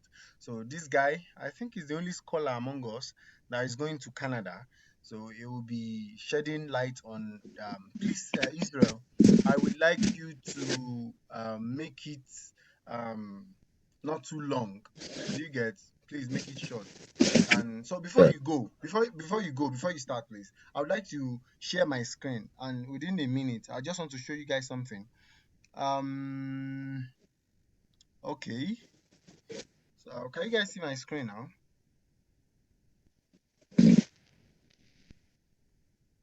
Can you guys see my screen? Israel, can you see my screen? Yes. Okay. Yeah. Yeah. Yes. So I just want to show you guys the NSF that who talked about it? I think it was the working. This is the website of NSF. You can just come to this website and browse through it, and you would see some information. You can get faculties. Faculties means lecturers. You can get lecturers there, professors there that need students, that has funding, all of those stuffs. And for civil engineering guys, there is a site called for those that will be focusing on transportation, there is a site called TRB. That was what I used when I was applying. TRB. This is the website. Like it's so easy to use. You can search for your faculties there, and US is so transparent. They tell you when your lecturers get funding and when they are looking I for see. people. Do you get? Yeah. And then lastly, all these things that we are saying, it's not that they are sure information. Who is that? Please mute yourself, please. All these stuff that we are saying, it's just our due to our own experience. Who is that? Please mute yourself. It is just due to our own experience. Fagbinro, please mute yourself. It is just our little experience that we are sharing for you guys. So I want to recommend someone for you. He's like an uncle to me. This bro, I shot his wedding in 2017. So he has a platform. Just go to Google, press Best Man Academy. Best Man Academy. Yeah, so he's a postdoc student in Stanford University. So he has a platform that I think he has free platform that he teaches students, prospective graduate students on how everything that we've been saying, he will explain to you guys in details. Just go to Google. You don't even need to be in any group, but I would advise you to be in group so that you can have accountability partners. Do you understand? But aside that, go to Google, just press Best Man Academy. Best Man Academy. Click on the website, and then it will bring you here. So just go through the free resource. Like the thing is so helpful. Everything that we've been saying, this is the man and this is his wife. Everything that we've been saying since morning is just tip of an iceberg. If you can sit with this man course, he has one free course like that. Just sit with this man course and go through it from A to Z. I swear to my God, you don't need any mentor. You don't need everything here is DIY, do it yourself, and all of that. Please go through his course. I really recommend it. For all JCS members in this meeting, I would like you to subscribe to this man free resource and make use of it. I think this thing helped myself and working. We started writing our SOP since 500 level when we were doing our working. Can you remember? And it was this man's resource that we used. He has a YouTube channel, Instagram. His YouTube channel too is he has loads of videos there. So just go through it, how to write your SOP, all of those stuffs. Please, I highly recommend this man. I highly recommend him. Please, if you go through all the videos on his channel and his website, I swear, if you put in your work, you don't need any other thing. I swear, you don't need any mentor. So Israel, I would like you to be on board now, and then thank you. Right. Hello, guys. My name is Omole. Are you hearing me very well? Yes, I Can you can hear hear me? you. Please introduce yourself, the school you are going to, your course of study, and all of that. All right. My name is Israel Morao. I'm going to University of British Columbia in Canada for my master's degree in mechanical engineering. My research interest is in computational fluid dynamics. So basically, we're working on NS equation and complex fluid dynamics, so to say. Before I start anything, really, I would need to actually like intensify this. Please, everything I'm saying is from my own personal experiences, and actually, I will be talking about my own personal experience. So we should not take this thing as a particular datum or practically a reference point to what you can do also. So, to be very very sincere, myself and Omoli, I think when we started this stuff was when we were preparing for our GRE. Hold on, please. I can. Israel, someone say you are too fast. What the Please, I'm calm sorry. down. Calm down for the person, please. All right, let me calm down then. If I can remember very well, myself and Omoli, when we started this graduate school also was, I think it was for GRE 2022, when we were preparing for GRE that time. I planned to write my GRE also. But the time that I ought to write my GRE was September last year, and that was when we entered for this NYSC Bruha. Before I came back, all my preparation and stuff got messed up because I had to redeploy and stuff. So I was unable to write my GRE last year. And even though I was unable to write my GRE, but all my friends, they wrote their GRE and everybody was just applying for the US, and which I was actually applying to. But like, I was not really interested in PhD. I was majorly focusing on applying for masters. I just wanted a fully funded masters in the US, and which did not really come in because I applied to like 12 universities in the US. If I can remember very well, I got 2 rejects, which one of them is RPI, which Momole actually got. And Stanford, actually, like, I got rejected in 2 universities, and my other applications were basically like masters, and I got their admission, but there was no funding. Then I got 2 PhD in the US, which I applied for too, fully funded. But when I got to February this year, I think it was February, I can remember very well, categorically. I'm talking about my own personal experience now, not really like generally stuff, how I did my own. So February, I started thinking about it. Like, I don't want to actually do PhD. Like, it's not that I have anything against it, but really, like, it's not what I actually want to do. And I started like thinking of, okay, let me start going outside the sphere of USA, and Canada came into being. And my own plan was this: like, if I actually want to go to any school in Canada, like, and I've actually researched about it, it's actually their top schools that really give you funding, so to say, and their own funding is not like US funding. If you are the type that are looking for one kind of special stipends of like $3,000, $2,500 per year, I think you should not even think about Canada, because basically their scholarship, it's basically most of the time. For example, now I got in Calgary, what they will give you is your tuition waiver and also probably like 18,000 Canadian dollar. That's like you collecting like 1.5 per month. It's not really a big deal money compared to the US, where you'll be collecting like 2,500, 2,100, and probably like 1.9, so to say. So it was February that I started applying to Canadian universities. In February, I think I wanted to apply to 2 universities. That was University of Toronto and also University of British Columbia. All right. So, but there was a particular mentor of mine that I knew very well. He's in the University of Toronto, and he told me categorically that if I actually want to enter that particular university, I should make sure that I mail supervisor. So I started mailing supervisor. And I would say this categorically: if you are going for, I'm in mechanical engineering. If you are going for engineering, I would really not really say, okay, I would not really say probably you should even think about University of Toronto if you are going for masters, simply because in University of Toronto, the tuition fee of their masters is like 3 times the tuition fee of their PhD.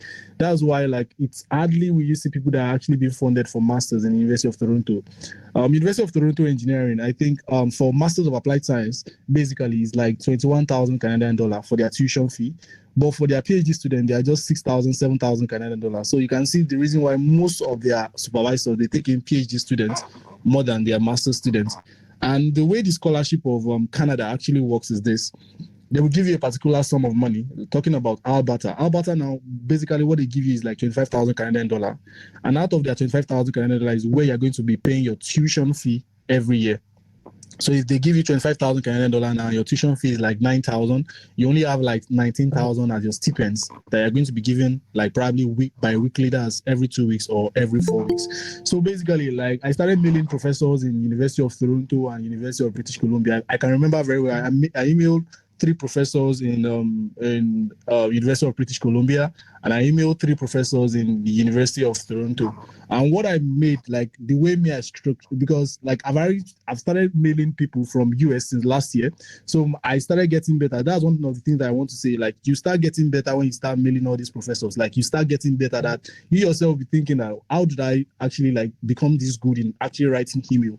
You start getting better on it. So like when I started mailing my Canadian professors, I was a little bit like, let me say, like I've become a pro at actually writing emails. I can actually like sum up a particular email from my head, even without having to like look through anything, because I've been writing mails to all these US professors, and I've actually started getting better in my way of actually writing emails. So I started writing emails. So just like I was saying, I started writing emails to University of Toronto. I was actually balancing it up with the Canadian University. So if you're actually a graduate, like if you're just like a fresh graduate, or probably like you are just doing your NYC, and you're actually like listening to this Google what do we call it, this meeting, I would really say this, like if there is one of the things that I did when I was actually like immediately when I finished my university, I got a particular job. I got a job in Abuja, and the pay was actually very, very high before I went for service. So when I went for service, I knew that this full-time job, if I actually like balance it up with my own mentality, Omole knew that time, like our mentality basically was actually to just get in a particular graduate school. So like one of the things I actually did was the fact that actually I actually stopped working in that particular full-time job, and I got posted to a university, basically because I want to still be in the academic line. I wanted to be in the academic line. Either if I'm still in the academic line, the probability of me actually getting all these recommendation letters, actually still being like very good in my academics, so to say, I would still be very, very good in my academics. So that's the major reason why I actually opted in for a university instead of actually going to a particular industry to be doing my PPA. So when I started emailing the professors, out of the 3 professors I emailed in University of Toronto, only one of them replied me, and he said he set up a particular interview, which we had an interview. And also in UBC, I emailed 3 professors. 2 of them sent me email, like sent me a particular interview date, and we actually had interview, and I had to actually pick out of the 2 of them, which I actually go for one. And the University of Toronto man too, when he interviewed me, I was to be very, very candid, like I did not really shoot the Canada schools like the way I shoot my masters to USA. Like I had more vibe for the USA. I'm being very sincere, like I had more drive for like the USA. I applied to Purdue Material Engineering. Like I even had a supervisor there that was ready to pick me. Then when he now saw that I applied for masters, he started saying that he needed a PhD student, not a master's student. So like when I applied to University of Toronto, like when the supervisor said I should apply, I just applied, because literally like one of the things that all these Canadian professors have that is actually different from USA is like USA now, some of them will tell you that they are ready to take you in, but like in Canada now, they have several people that are actually applying to them, like they have several people that are actually applying to them. Like I can say categorically, they have so many people that are actually applying to them. So like when they see that they have several people that are very, very good, what they will just do, they will just go to their graduates, like they will just tell you to just apply. Then out of your application, they are going to just pick up one of the probably good ones, like people that are actually very, very top. That's actually the way they do it. So when, for example, the UBC, I'm actually going to UBC. So the UBC I'm actually going for, even the woman that was actually going to take me in was literally just telling me that, okay, I should just apply, that she's not giving me 100% assurance that she's going to pick me or something, but she just apply. Then I had to just mail her. I told her categorically that I'm not really sure that I'm going to actually apply to this university because your application fee is like $168. And me, I don't have that particular money to just waste on probability. And after like a week or 2 weeks, she said she was going to pay for my application fee. So when she said she was going to pay, I just summarily just said, I think I will just shoot this thing myself. I don't need to. I already have a good plan. Since she's the one that is going to pay, whether I lose or I do not lose, that is none of my own business. So what I just did that was really, really special was the fact that when I saw that she's going to pay for my application fee, I immediately just went to her faculty. After I've already mailed her, we already had the interview already. So I just went to her I literally just went to a particular profile. There's a particular site on Canada, just like the way they are talking about US. There's NSF, there is DOE in US. There's something they call NSERC in Canada. That's your Natural Science and Engineering Research Council of Canada.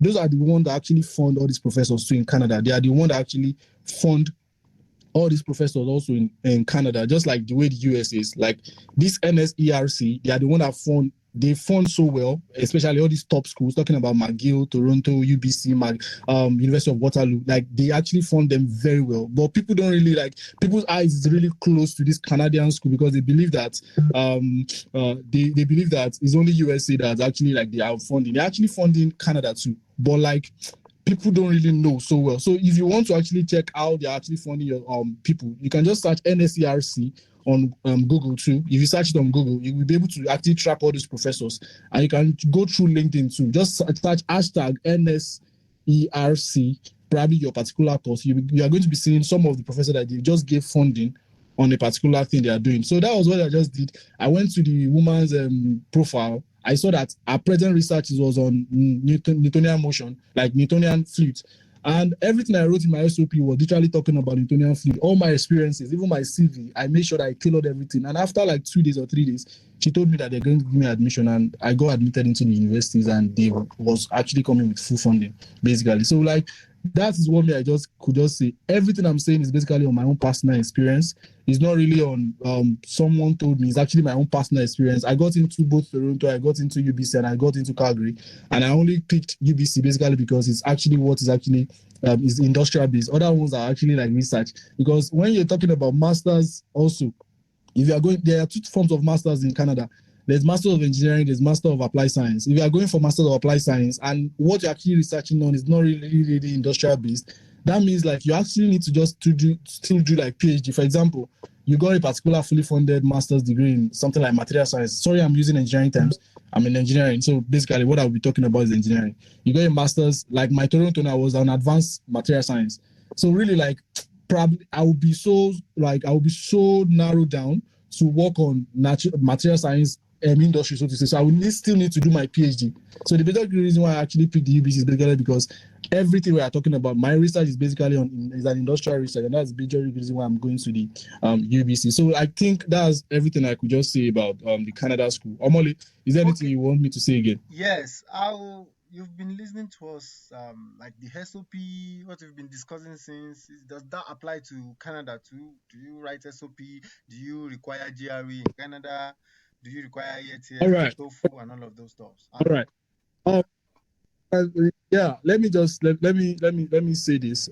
For Canadian school, basically, like GRE is not really like as strong as USA, like in the US.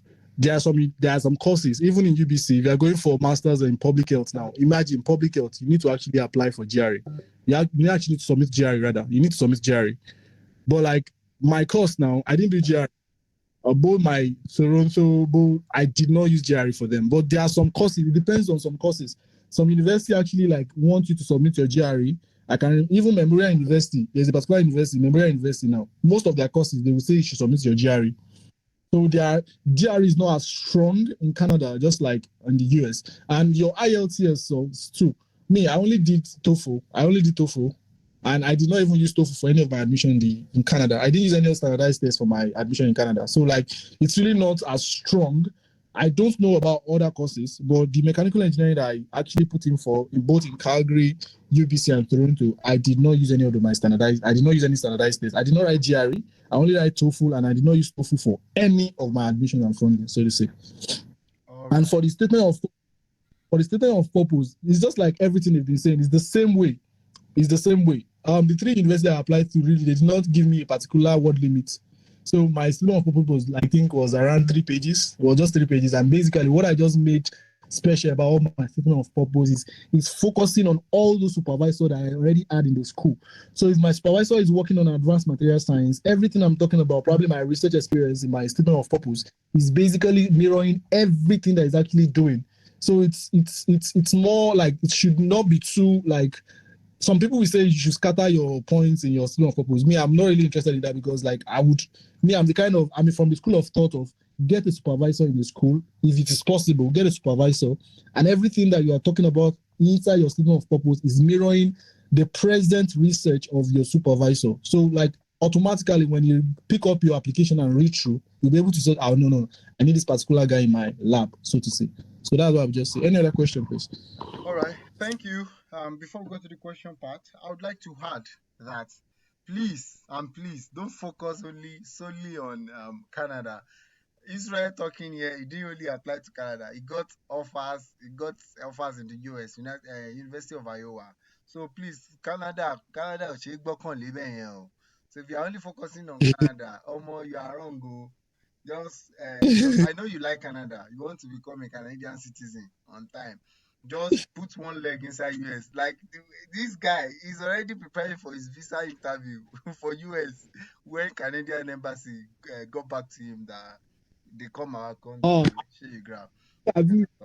That's true. Actually, talk about that. See, if you don't have patience, see, Canada embassy do not care whether you are on full funding or you are not in full, or you do not have full funding. Nobody care about that. Like Canada embassy does not care about that. You can apply for. It's not like US that you have a date that you have to go for your interview. Canada, if you apply today, in the next 1 year, you might not see any visa, bro. It's not like US that you have a particular. Just be guided. And somebody asked about does Canada require West? Yes, it does. There's West Canada and West US. That's just the two schools that do Canada. And I think even Canada require West more than US. What do you want to say, Israel? I can actually say this categorically, like the 3 universities I applied to and I got funded, I don't have West. Yeah, so I know, right? You be first class students now, guy. if you the thing is, just go through the universities, like the admission criteria, they have their criteria there. If they need you to your West, submit your West. If they don't need you to submit your West, and just like Omole said earlier, if you are pretty sure that probably you have a low CGPA, I'm talking about low CGPA, like that is not a detriment. Like that does not really matter, so to say. Like most schools don't usually use CGPA as the only thing they use to actually give you funding. There are several things. There are several things that come into giving you funding and probably giving you admission, so to say. It's not really only your CGPA. Yes, CGPA will actually improve your chances, but really it's not only CGPA, your CV, your research experience, because everything that we're talking about right now is still majoring on research.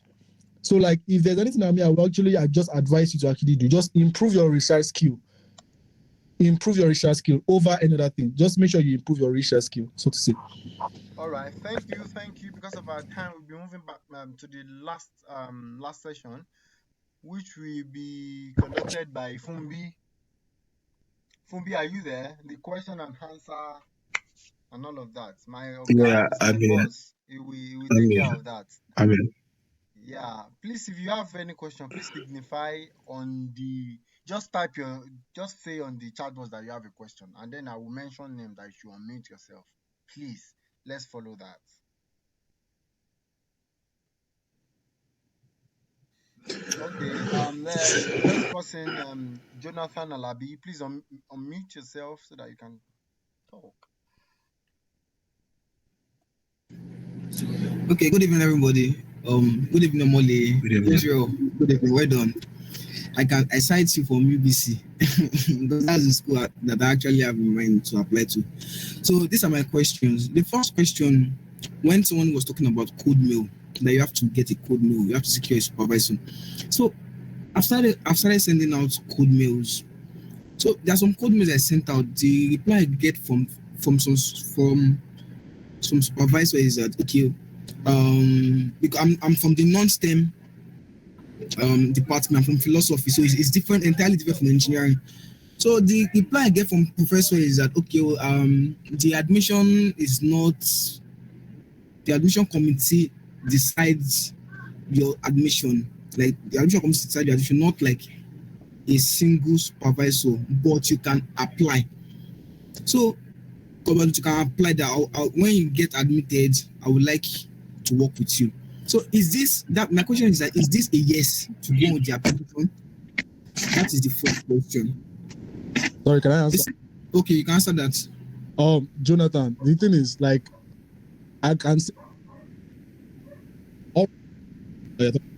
I'm talking about, like, I'm primarily talking about, like, most of these supervisors, they would not tell you that they are ready to take you in. And even the way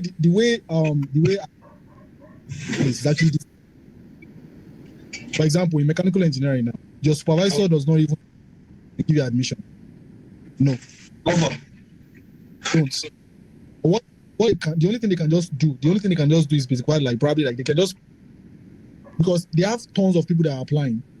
So just make sure they just move your file. It's just like you're going to the bank and you want to go and withdraw. So they will just find a way to just place your file in front of admission committee, because I'm talking about UBC now. Like there's what they call admission committee, and you actually firstly look through your application. If you actually see something in their website that like you got everything, probably like you have 80% in your PPL, everything, does not guarantee that you're going to be admitted, because they have several people that are actually applying. So once you pass the phase of getting admission now, your supervisor will now come in form of the funding now, because it's not like other the US now that they can give you tea or stuff. Like if they are going to give you tea, they are still going to have a particular supervisor that is actually applying that shit for you. You understand? So that's just it. Okay, thank you. So secondly, this is my second question. As regards supervisors and faculty research interests, me, someone like me in philosophy, I'm working on AI, that's artificial intelligence. Okay. And it is really restricting my research, because when I go online to search for artificial intelligence, most of the schools that come out are always from the engineering and computer sciences. Yeah. So only a few schools in US and Canada have professors of philosophy in artificial intelligence. Now, the question is that these professors, have messaged some of them, but some are yet to reply. Okay. And some schools, only one professor have that research interest, and yet he hasn't replied. But it's a very good thing. He has my research interest, it aligns with my own perfectly. So in this scenario, should I still go with my application, or I should just walk over, especially in school in Canada, because I have a supervisor in UBC. He has the same research interest as mine, but he hasn't replied me till present day. So what should I do in this situation? I'm talking about my own personal, like everything I'll be saying is probably from my own personal perspective. Don't take it as like a guideline, so to say. What I would just advise you is this: keep sending reminders. I've seen like there was a particular professor I mailed when I was in 500 level. I think when I was finishing my final year course, I mailed him, I think 2021, like January 2021, and he replied just this year. I don't know what he's replying to, what he wants to be saying again. So like, you can just be sending reminder, like, and make it like, it's not more that you keep sending reminder every day. Just make sure you are just following up by just sending reminder, or probably asking that he was able to see your email that you sent this week. And over time, there is probability that you can just reply, because you are not the only one mailing. Sure. I want you to know that. Like, several these people. So it's not only you that are mailing. So like literally, like, so you're not the only one mailing. So that I did not reply does not mean it's not replying to someone else. Do you understand? So like just a reminder. So please, this last question. Please don't be annoyed. This last question. We have some other people. So Jonathan, can you like ask the last question until I'll move on? Okay, this is the last question. Thank you. So now this is for both schools in US and Canada. Must you actually is it highly compulsory for you to secure a supervisor before getting a fully funded scholarship? Please answer that. Is it okay? Yeah. Nah, it is not compulsory to secure a supervisor before you secure a fully funded scholarship, especially for the PhD programs. Most times for the master's, because I'm a master's student, you probably need to secure an advisor, because most advisors do not want to directly fund a master's student, because they have limited time, just 2 years, to carry on research, as opposed to a PhD student, which has probably like 4 years or 5 years and above to like carry out their research extensively and write a lot of papers during that period of time. So, but to simply answer your question, no. For most PhD programs, you do not necessarily have to secure an advisor, but it just helps your case. You get now when you secure an advisor, it helps your case with knowing that okay, you have one leg in already. Not like it's even sure. Securing an advisor is never like a sure banker again, but it just it gives you some sense of security that okay, at least this man has given me his word. Because I secured 3 advisors. One in OSU, one in Virginia Tech, and one in West Virginia. So eventually the one in Regina Tech, RIC, had issues with his grants and stuff like that. So he wasn't able to secure his grant this year, but he said he was going to keep it on wait list for next year. But now, man don't move. So basically, it's not compulsory like to secure an advisor, especially for PhD programs. But for master's program, it's quite a necessity. Like I'll say yes for a master's program. I'll say yes because most PhD funded programs come automatically funded. Most or like say some. So yeah, but for master's program, it is very like it. I would probably advise to like secure an advisor. In fact, secure an advisor because you probably get the admission and you not get funding. And most times, the graduate committee would prefer to give the funding to the PhD students. You get what I'm saying? Okay, in addition to So what yeah, that's these it. guys have said, Jonathan, I think you said your preferred school is UBC, and you are not in STEM. I don't think you should be rigid with your choice. I saw some post on LinkedIn and I think on Twitter that people got fully funded offers in philosophy. So don't be rigid. Please go to US, like apply to both schools and all of that. So please, the next person is Fagbenro Modupe Olua. Let's be fast, please. Fagbenro, please unmute yourself and ask your question. Okay, good evening, everyone. Thank you for this section.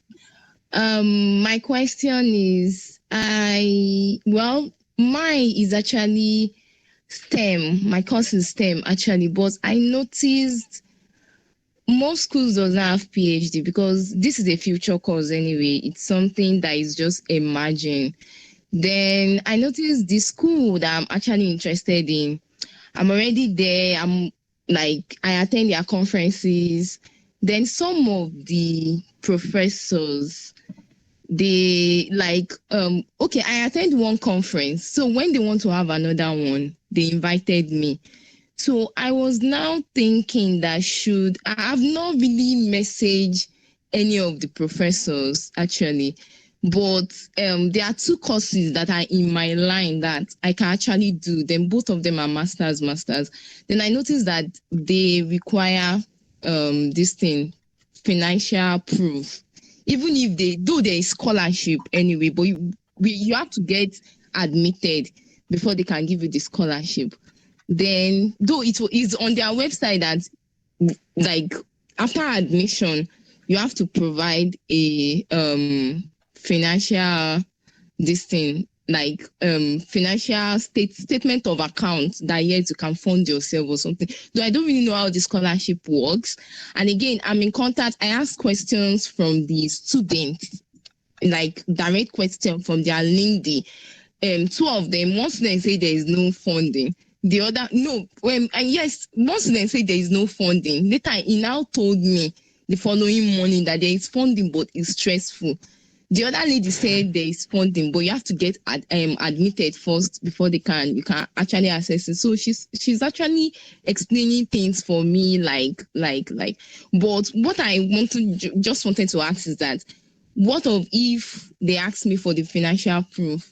I don't get any financial proof. And again, the second one is there's one, okay, it was like a center, okay, they have a center of data science, like a school of data science anyway.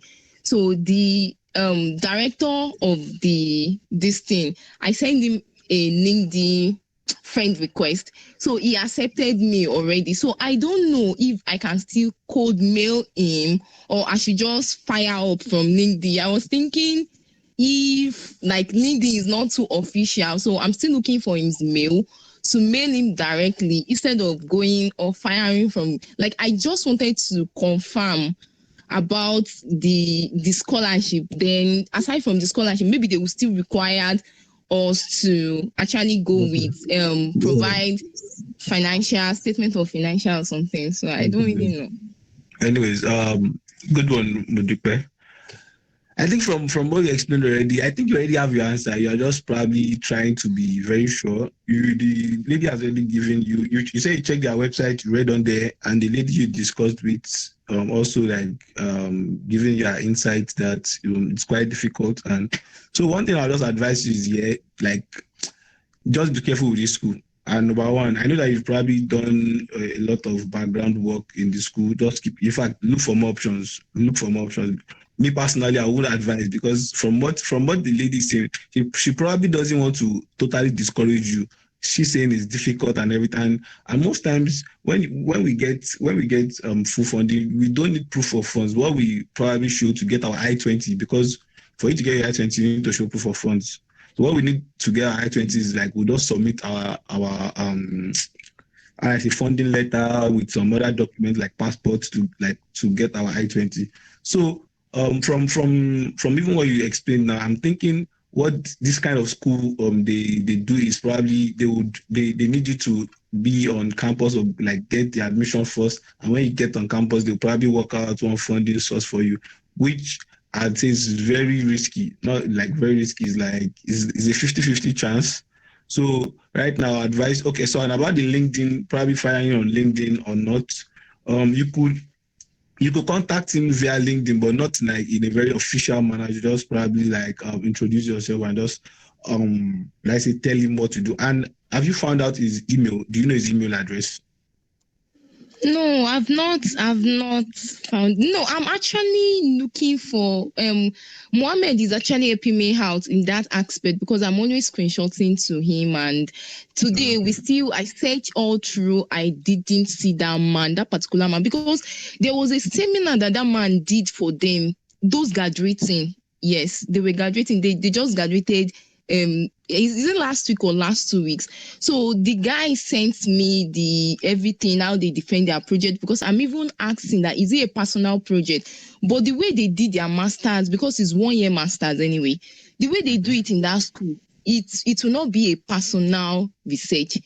It's like a group research. And again, what I'm asking is like, do you know his email address? Have you found out his email address? No, I've not seen it actually, because the main reason why I even sent request to that man is that the man said that they should encourage their friends to apply for the program. I think they just opened that particular school in business analytics anyway. Right, this one is not really that, but they have the same similar curriculum. But relax. If you've not found his email address, you could probably also introduce yourself via LinkedIn and tell him that you probably like to get his email address. Don't worry, just like I said, most times it's approach and how you put your words. So just find a way to kindly request for his email that you like to send him something, or you just like to talk to him about like something. Yeah. So that'll be it. And about the school, like I said, so far from what you've explained, I think you're only focusing on one school, which I get is good, but try and like extend your reach and like look for other schools. And about this particular school, I'm just really skeptical about the whole funding stuff, because I really do not like schools that would I say are not straightforward with their funding decisions. Yeah, they are not straightforward with their funding decisions. That is like, it puts you in a very precarious stance, and you wouldn't want that in ways, especially when you've really gone far with your application. Maybe you've got your admission, trying to get visa, and you start looking for funds. No, you don't want that. Just find a school that is very clear with their funding decisions. Okay, yeah, we approve funding for our students or this and that. So that was that. So next person. Julius Amolua, please. Good evening. Thanks for the, I think. Please speak louder. We can't hear you clearly. Julius, if you're on your earpiece or something, you can remove it. Can you hear me now? Hello? Hello, can you hear me? Well, not so much, not clearly. Not clearly. What's going on? Are you on earpiece? Hello, can you hear me now? Why you fix that? Please, let's move on to the next person. Please. Hello, can you hear me? No, it's not clear. It's not clear. Probably if you're on earpiece or something, kindly remove it. That's what I can say. Okay. Please mute yourself while you fix that. Olami Felicity. Please, let's be fast, please. The time is fast spent. Olami. Okay, thank you for the opportunity. Yeah. All right. So my question is literally on funding. Actually, the thing is, I've secured and I've Olami, yes. I can't hear you as well. It's cracking. What's going on? You are breaking up. General network. Can you hear me now? Yeah, I can hear you clearly now.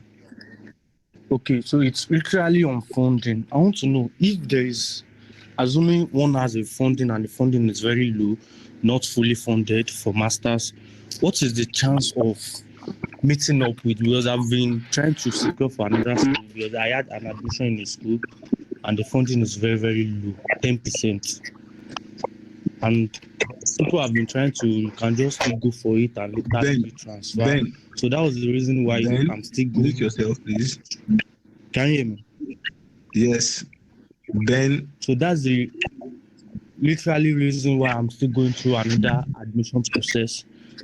Though the school that I had an admission, they said about the funding that when I got on campus, there are other funding opportunity that they've introduced or to. They've hold a kind of seminar webinar. They've talked about their funding that on campus they're funded. But I don't want to be tricked with their words. I don't want to believe like that. But it is master program and I'm STEAM student. Okay. So what is your question again? Sorry. What are you trying to find out? My question is about funding that getting to school on campus. Is it true that there can be chance for more funding? I see. Yes, it is true that it can be chance for more funding, but it is still like very competitive in the school itself because definitely it's not only you that will like be looking for that scholarship. And I'm very sure they'll probably tell other students that the same thing they are telling you. So who is that? Fumbi, please, can I say something regarding that? Oh, okay. Yeah, go ahead. Okay, yeah. Regarding your question, I've seen like at least 3 persons when they go to the US. Hello, Makinde, sorry. Please introduce yourself. You've not introduced yourself. You've not talked today. Oh, okay. My name is Timitoko Mokinde, and I'm a master's degree student at the University of Maine. So, and this is my I'll be starting my 3rd semester this August. It's nice to be here, and Omole, Fumbi, those are my boss. So, regarding your question, I've seen like 3 persons that came to the US without funding, and when they got here, they got the opportunity to have funding because getting to the US here, you have the opportunity to meet professors one-on-one. They are nice persons. They are easy to talk to. So, my friend AY, he comes from Nigeria. He didn't have funding all through the 1st semester, and 2nd semester he has been funded. So getting to the US avails you the opportunity to have a one-on-one conversation with professors. So the chances is just, for me, I would like to say it's 60% sure. If you don't have the funding yet, welcome. When you get to the US, there are chances that you can get funding. But at the same time, it depends. It depends on the availability of funds in the research group of your advisor. If your advisor doesn't have any funded research at the moment, that shows we won't be able to get anything. So it is still 50-50 to me, 50-50. So 10% funding, that one is no funding at all. That one is no funding. And there's one disadvantage to it when you don't have funding when you come to the US. I've seen people, when they come to the US without funding, they try to work. So within that period of working, they won't be able to meet up with the required CGPA needed to get funded. So it's risky.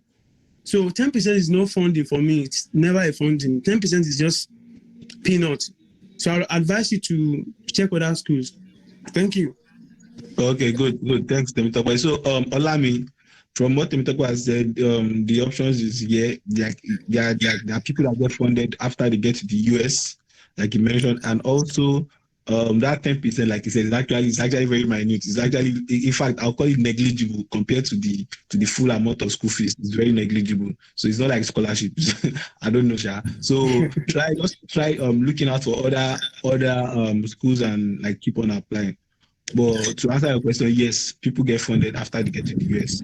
It might not be immediately, but you just have to keep on like pushing and like you said, meeting professors and trying to get funding. So right. I think that answers the question. Julius, have you fixed your mic? Okay, can you hear me now? Yes.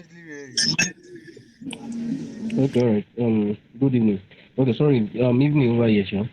So my own question is in case of school in which the graduate program does not require GRE, and likewise, okay, and the school itself requires GRE. Like, what are those steps you need to take? Like, what is the further way action you can take as regards that? Oh, okay. You said the school itself requires GRE and the graduate program does not require GRE. Is that right?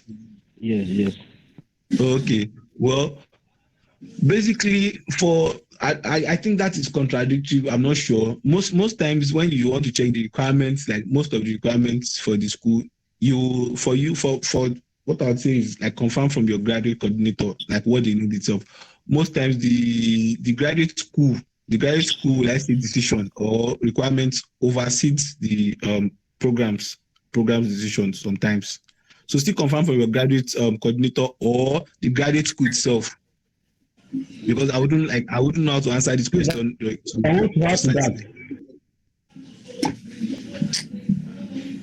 Hello?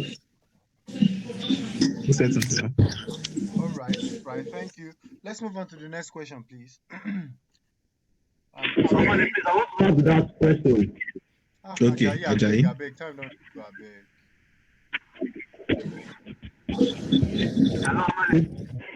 Quickly, like if you can make your contribution very short, that would be very good. Just make it very short as Yeah, of possible, course. please. Yeah. Regarding the any inquiries about your graduate program, your graduate program coordinator has the final say. If the graduate school wants GRE and your graduate program tells you that they don't want GRE, follow what your graduate program coordinator tells you. That's the final say. Okay. Do you understand? So let's move on. Yeah, that's the final say. Thank you. Aremu Elijah. Good evening, everyone. Yeah, good evening. Good evening. Thanks for the session. Now, my first question is, how is PhD in US like? Which is more advisable to do between PhD and master from bachelor? Aremu, sorry, please, can you speak out? Can you speak out? Your audio is not very clear. Are you hearing me now? Yes, continue. Are you hearing me now? Yeah, go on. Now, my first question is, how is PhD in US like? And which is more preferable to do between PhD and master? Well, okay. So okay. Should I continue, or you want to answer it one by one? Okay, let me answer. Let me just take it one by one. So this question you ask is a very subjective question. How is the PhD like in US? I can't exactly say because I just got to the US myself. So just like any education, or in fact in anywhere, I don't know, education or anything you want to like venture into business, I don't think I would say it's very easy. But then again, education in the US is is great in the sense that you actually learn a lot. Honestly, there are like lots of opportunities, lots of internship you can apply for. So basically, I'll say like good. It gives you a lot of opportunity, like open doors for you. Like if you could put in the work. So in the aspect of a PhD or a master's, that is a personal decision. I can't exactly choose. It depends on what you want to do with your degree. Like Israel now. Israel Murawa, the guy going to UBC, he said he wanted a master's from the beginning. That's what he wanted. Some people on the group wanted a PhD. They want to, they want to go into research deeply. It just depends on what your end goal is, basically. So I can't exactly say a PhD or a master's. It's a very subjective question. All depends on the person. Thank you. The second question is, as a PhD student, will they train us and teach us everything we need to know? Well, yeah, as a PhD student, yes, they will not teach you like a baby. They will not teach you like a baby. In fact, as a master student, they don't really teach me. They don't teach me like, say, it's not as if they will call me to class and they will tell you what to do. They will give you where to, like, what to do, okay, where you can get this and that. But it's not as if they will like teach you everything from like everything. As a PhD student or even as a master student, your goal, in fact, what they need you to do is to be independent most times, is to take initiative, read ahead. So yes, they will teach you what you need to know. like what you need to know more. Like I said, they will teach you the basics of what you need to know, like very well. That okay, you'll probably be able to take further steps to learn more. But like now taking like if you are expecting them to like okay, we'll probably sit you in the classroom and start teaching you nah, do you understand what I'm trying to say? They will teach you very well. In fact, so far so good. I've spent only less than like I've not spent a month in the US, and honestly, I've learned some crazy things in just my little time here. But the thing is, they will teach you the basic, but learning more and like the applications of what they teach you is basically on you. All right. Thank you. Can I say just one thing? Okay. Just 30 seconds. Yeah. Okay. Regarding education in the US. So regarding education in the US, to me, I've spent 2 semesters here. I've done the exams 2 times, first semester, second semester. So to me, the only difference is just the expectations in the course. Most of the things they'll be teaching you if you've had them during your bachelor's program in Nigeria. So there's no much difference. Just a little advance in whatever you are learning. So that is, for example, when I came to the US first semester, my advisor told me, tell me, you'll be doing 3 courses. To me, I'm from Nigeria. I've done 9 courses in a semester. Even when I was in the Polytechnic, I've done 12, 13 courses in a semester. So I was thinking 3 courses is just going to be something, it's going to be easier. But it wasn't that easier because there's a lot of expectations. You do projects, you do presentation, you do homeworks every week, assignments every week. So, and their goal is not for you to just score A and without getting or grabbing any knowledge from the course. They want you to understand even at least 60%. They don't expect you to cram formula. There's nothing like cramming formula. You don't need to cram formula. Most of the courses I did, they will ask you to jot down your formulas that you need. You don't need to cram any formula here. So it's just the application of the concept, interpretation of the question. When you see the question, what you've understood so far in the course, you implement it. That's just the most important thing here. Nobody's cramming, no much cramming. You don't need to cram. Nobody's going to ask you define this, define that. I've never done that so far. I've done my first semester, second semester. They can't ask you define this, list 10 benefits. Nobody does that. It's just the concept. As a Nigerian student, apply the formula and solve the problem. And as a PhD student, you need to be independent in your research, but at least you need to go to your professors, indicate to him, these are the results I obtained. And if the result you obtain is actually against what the expectation of the professor, or it's actually gainsaying the expected result. So you just have to go back to the lab and do things. So it's just easier. The professors are easy to approach, not like in Nigeria that the professors are very difficult to approach. So very, very, very, very easy to approach. If you can survive in Nigeria, you can survive anywhere in the world. That's just the fact. If you can survive in Nigeria, you can survive anywhere, regardless of your CGPA in Nigeria. So thank you. All right. Okay, so moving on to the next person. The next person is Ariel Steven. The person said, "How can I cover up my research skills?" Yeah, you can. Okay. Okay, answer that. So after you cover up for your research skills, you can take internships. And most of what we do right now is mute yourself. Okay. So most times your final year project counts as a very important research experience. Your final year project, your internships you took during school, during your undergrad days also count as a valuable research experience. And as well, if let's say you already finish school and you believe you probably haven't had enough, you could volunteer in some organizations as a non-profit candidate or as well, look for institutions that you or a university around you. Just go to their lab in your department and tell them you want to help them. Exactly, and just volunteer. Journals to publish. You can do that together and all of that. So Fumbi, the person asked again that he has no publication. That doesn't matter. Myself and Fumbi doesn't. Okay, having no publication is really not a deal breaker. having a publication. In fact, I don't have any publication as of now. Even I don't think Adekunle, do you have any publication? No. O2 self no get. The blessing only working get. Okay, so it's not a deal breaker for you to get a fully funded scholarship. Having a publication is not. It helps your case, but it's not a deal breaker. It helps your case, but it's not a deal breaker. So one last question. And if you can get your publication, your maybe final year thesis published, that would be great to help your case, but it's not a deal breaker. Yeah.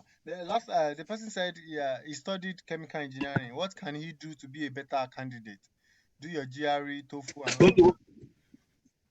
Yeah, like we earlier mentioned, your GRE, TOEFL, SOP. Most times, like your SOP, like I said, I think to me, I think your SOP is like a very, very, very, very crucial, document in how you explain, in how you just point out your passion, what you've done. In a way, the US, how I say it, in the US, they really like when you are very articulate. When I say when you are very articulate, when you can express yourself very well in a very good manner, they really love it. In fact, one thing I would even say is most of this application is how you can articulate yourself. To be honest, most of this thing is how you can articulate yourself and get what you want to tell them across very well. Because most of us, after we let me say got our admissions, we had interviews. Most of us had interviews. They had like Zoom interviews. Some used Google Meet. But during the interviews, those were the decisive moments. Those interviews were very decisive, where you can speak very well, articulate yourself, and let them just know that okay, you didn't just go to school for going sake. You went and you actually took something from school. Did you get what I'm trying to say? All right. The last person that wants to ask question is What? Olajumoke Iban. Okay, so please can we Yeah, please ask your question. Be fast, please. Okay, please. I wanted to find out for the people that have gotten the funding, did you send when you were doing your application, did you send different SOPs to different schools? Well, okay, about that, well, you could. It depends on the program you are going for. Okay, like now, I think Israel he studied mechanical engineering, and he wanted to apply to materials engineering and mechanical engineering for some schools. So you have to tailor your SOP to what you are applying for. Like I studied wood product engineering in school. And if I wanted to apply to civil engineering, I would tailor because I could actually study civil engineering because of my construction background. So if I want to actually apply for civil engineering, it's not be the way my SOP will not be tailored in a way that it will be speaking majorly about wood. It will be majorly about civil engineering, about what I want to do and how my research experiences, my background fits into civil engineering, especially in the construction aspect. Do you get what I'm trying to say? Yeah. Yes. So the thing is, you can submit the same SOP to the same schools. Sorry, to different schools. If you're applying to the same program. You get what I'm saying? Okay. Right. Yes, I do. Thank you very much. On a last note, Omokinde, please can you just give us conclusion and let's just round up, please. Sorry, Adekunle. I'm in a rush right now. I have to go out now. You are done with your section. You are done with your section. Okay. Sorry. Yeah, I'm very sorry. Omokinde, are you there? We can't hear you, Omokinde. Hello, I'm there. Can you hear me? Yeah, we can hear you now. Yeah. I thank you, Omoli and other guys for organizing this kind of program. So the most important thing in this sojourn is just readiness. So if you are ready, just keep on applying. I know it's not easy. It's a daunting task, but let's keep on applying. Some people got theirs once. Some people didn't get theirs once. Some people get their own after multiple trials. But the most important thing is to get the offer at the end of the day. So we should keep on applying. Rejections are coming. That one is certain. Gonna be offered rejection letters, but that shouldn't weigh us down. That shouldn't. We just have to keep on applying to schools, and we just have to be strategic in our application. And also, we should try our best to reach out to professors. And it was actually God's grace that helped me, and also through readiness. I was a little bit prepared during my own time because I applied to Erasmus scholarship. I wasn't selected. 3 programs, I wasn't selected. I applied to UBC MasterCard Foundation scholarship. I wasn't selected. I applied to NAWA scholarship Poland. I wasn't selected. So it was actually my first US application, and it was actually from the circle of friends that I had. It was a notification from a friend of try this school. There's a possibility that there's going to be funding opportunities, and I was very ready then. I had my SOPs ready, drafted. I reached out to my supervisor and recommenders. And don't forget this, always try to send a greetings to your recommenders maybe twice in a month, just to let them know that you are doing this, or just to appreciate them for what they've done in the previous years, in the previous month, and what they've been doing in months and years to come. So reach out to professors. Yeah, getting a professor is supervisor, a potential supervisor is an advantage for you, because the fact is that they all need graduate students. That's just the fact. Most of the research done by professors are carried out by international students. So they need us. They can't do without us. There is nothing called professor without graduate student, because they only have the theoretical knowledge. They have everything, but they can't just go to the lab and do all those things. So they need the student that they can actually mentor and direct their path in order for them to get their desired result. So let us keep applying. They need us. Keep applying and be strategic. STEM focus or no STEM focus, just look for professors that matches your research interest and reach out to them. And if they didn't, and don't put your egg in one basket. Don't put all your eggs in one basket. Try other schools, try other states, in other countries rather, like Canada. Canada is also a good place to study. Go to Canada and even Australia. But the fact is that US is the country with that has the most funded programs. They have scholarships all over, funding from different organizations, from Department of Transportation, from different organizations. So they have that funding opportunity. So there is a lot of influx of Nigerians everywhere. Someone even asked me that what was even the secret of Nigerians coming to the US for. I just tell them that we are informed. So in this game, in this sojourn, if you are not informed, definitely it's going to be difficult for you to get funding. You need to be informed. You need to find accountability partners. Find groups that you can work with. You need friends that can actually push you forward, that can serve as a stimulant to you. People that can prepare you. Those are the kind of friends you need. Yeah. But actually, I know we have friends that actually don't have this kind of dreams. They don't want to do this. That doesn't mean we should discard those kind of friends, but we should set priority in our friendship. We should mind the cycle of friends we have. We have some friends that we discourage you that this is not real. That, you want to go to the US for what? That you have 30 million funding. We have some friends that will believe this is not real. So just fuel yourself with words from people, from friends that have similar passions. Yeah, people with like minds. Very, very important. Very important. It was my friend Wari. Wari was my friend. We are in the same section, geotechnical section in our school back then in Futa.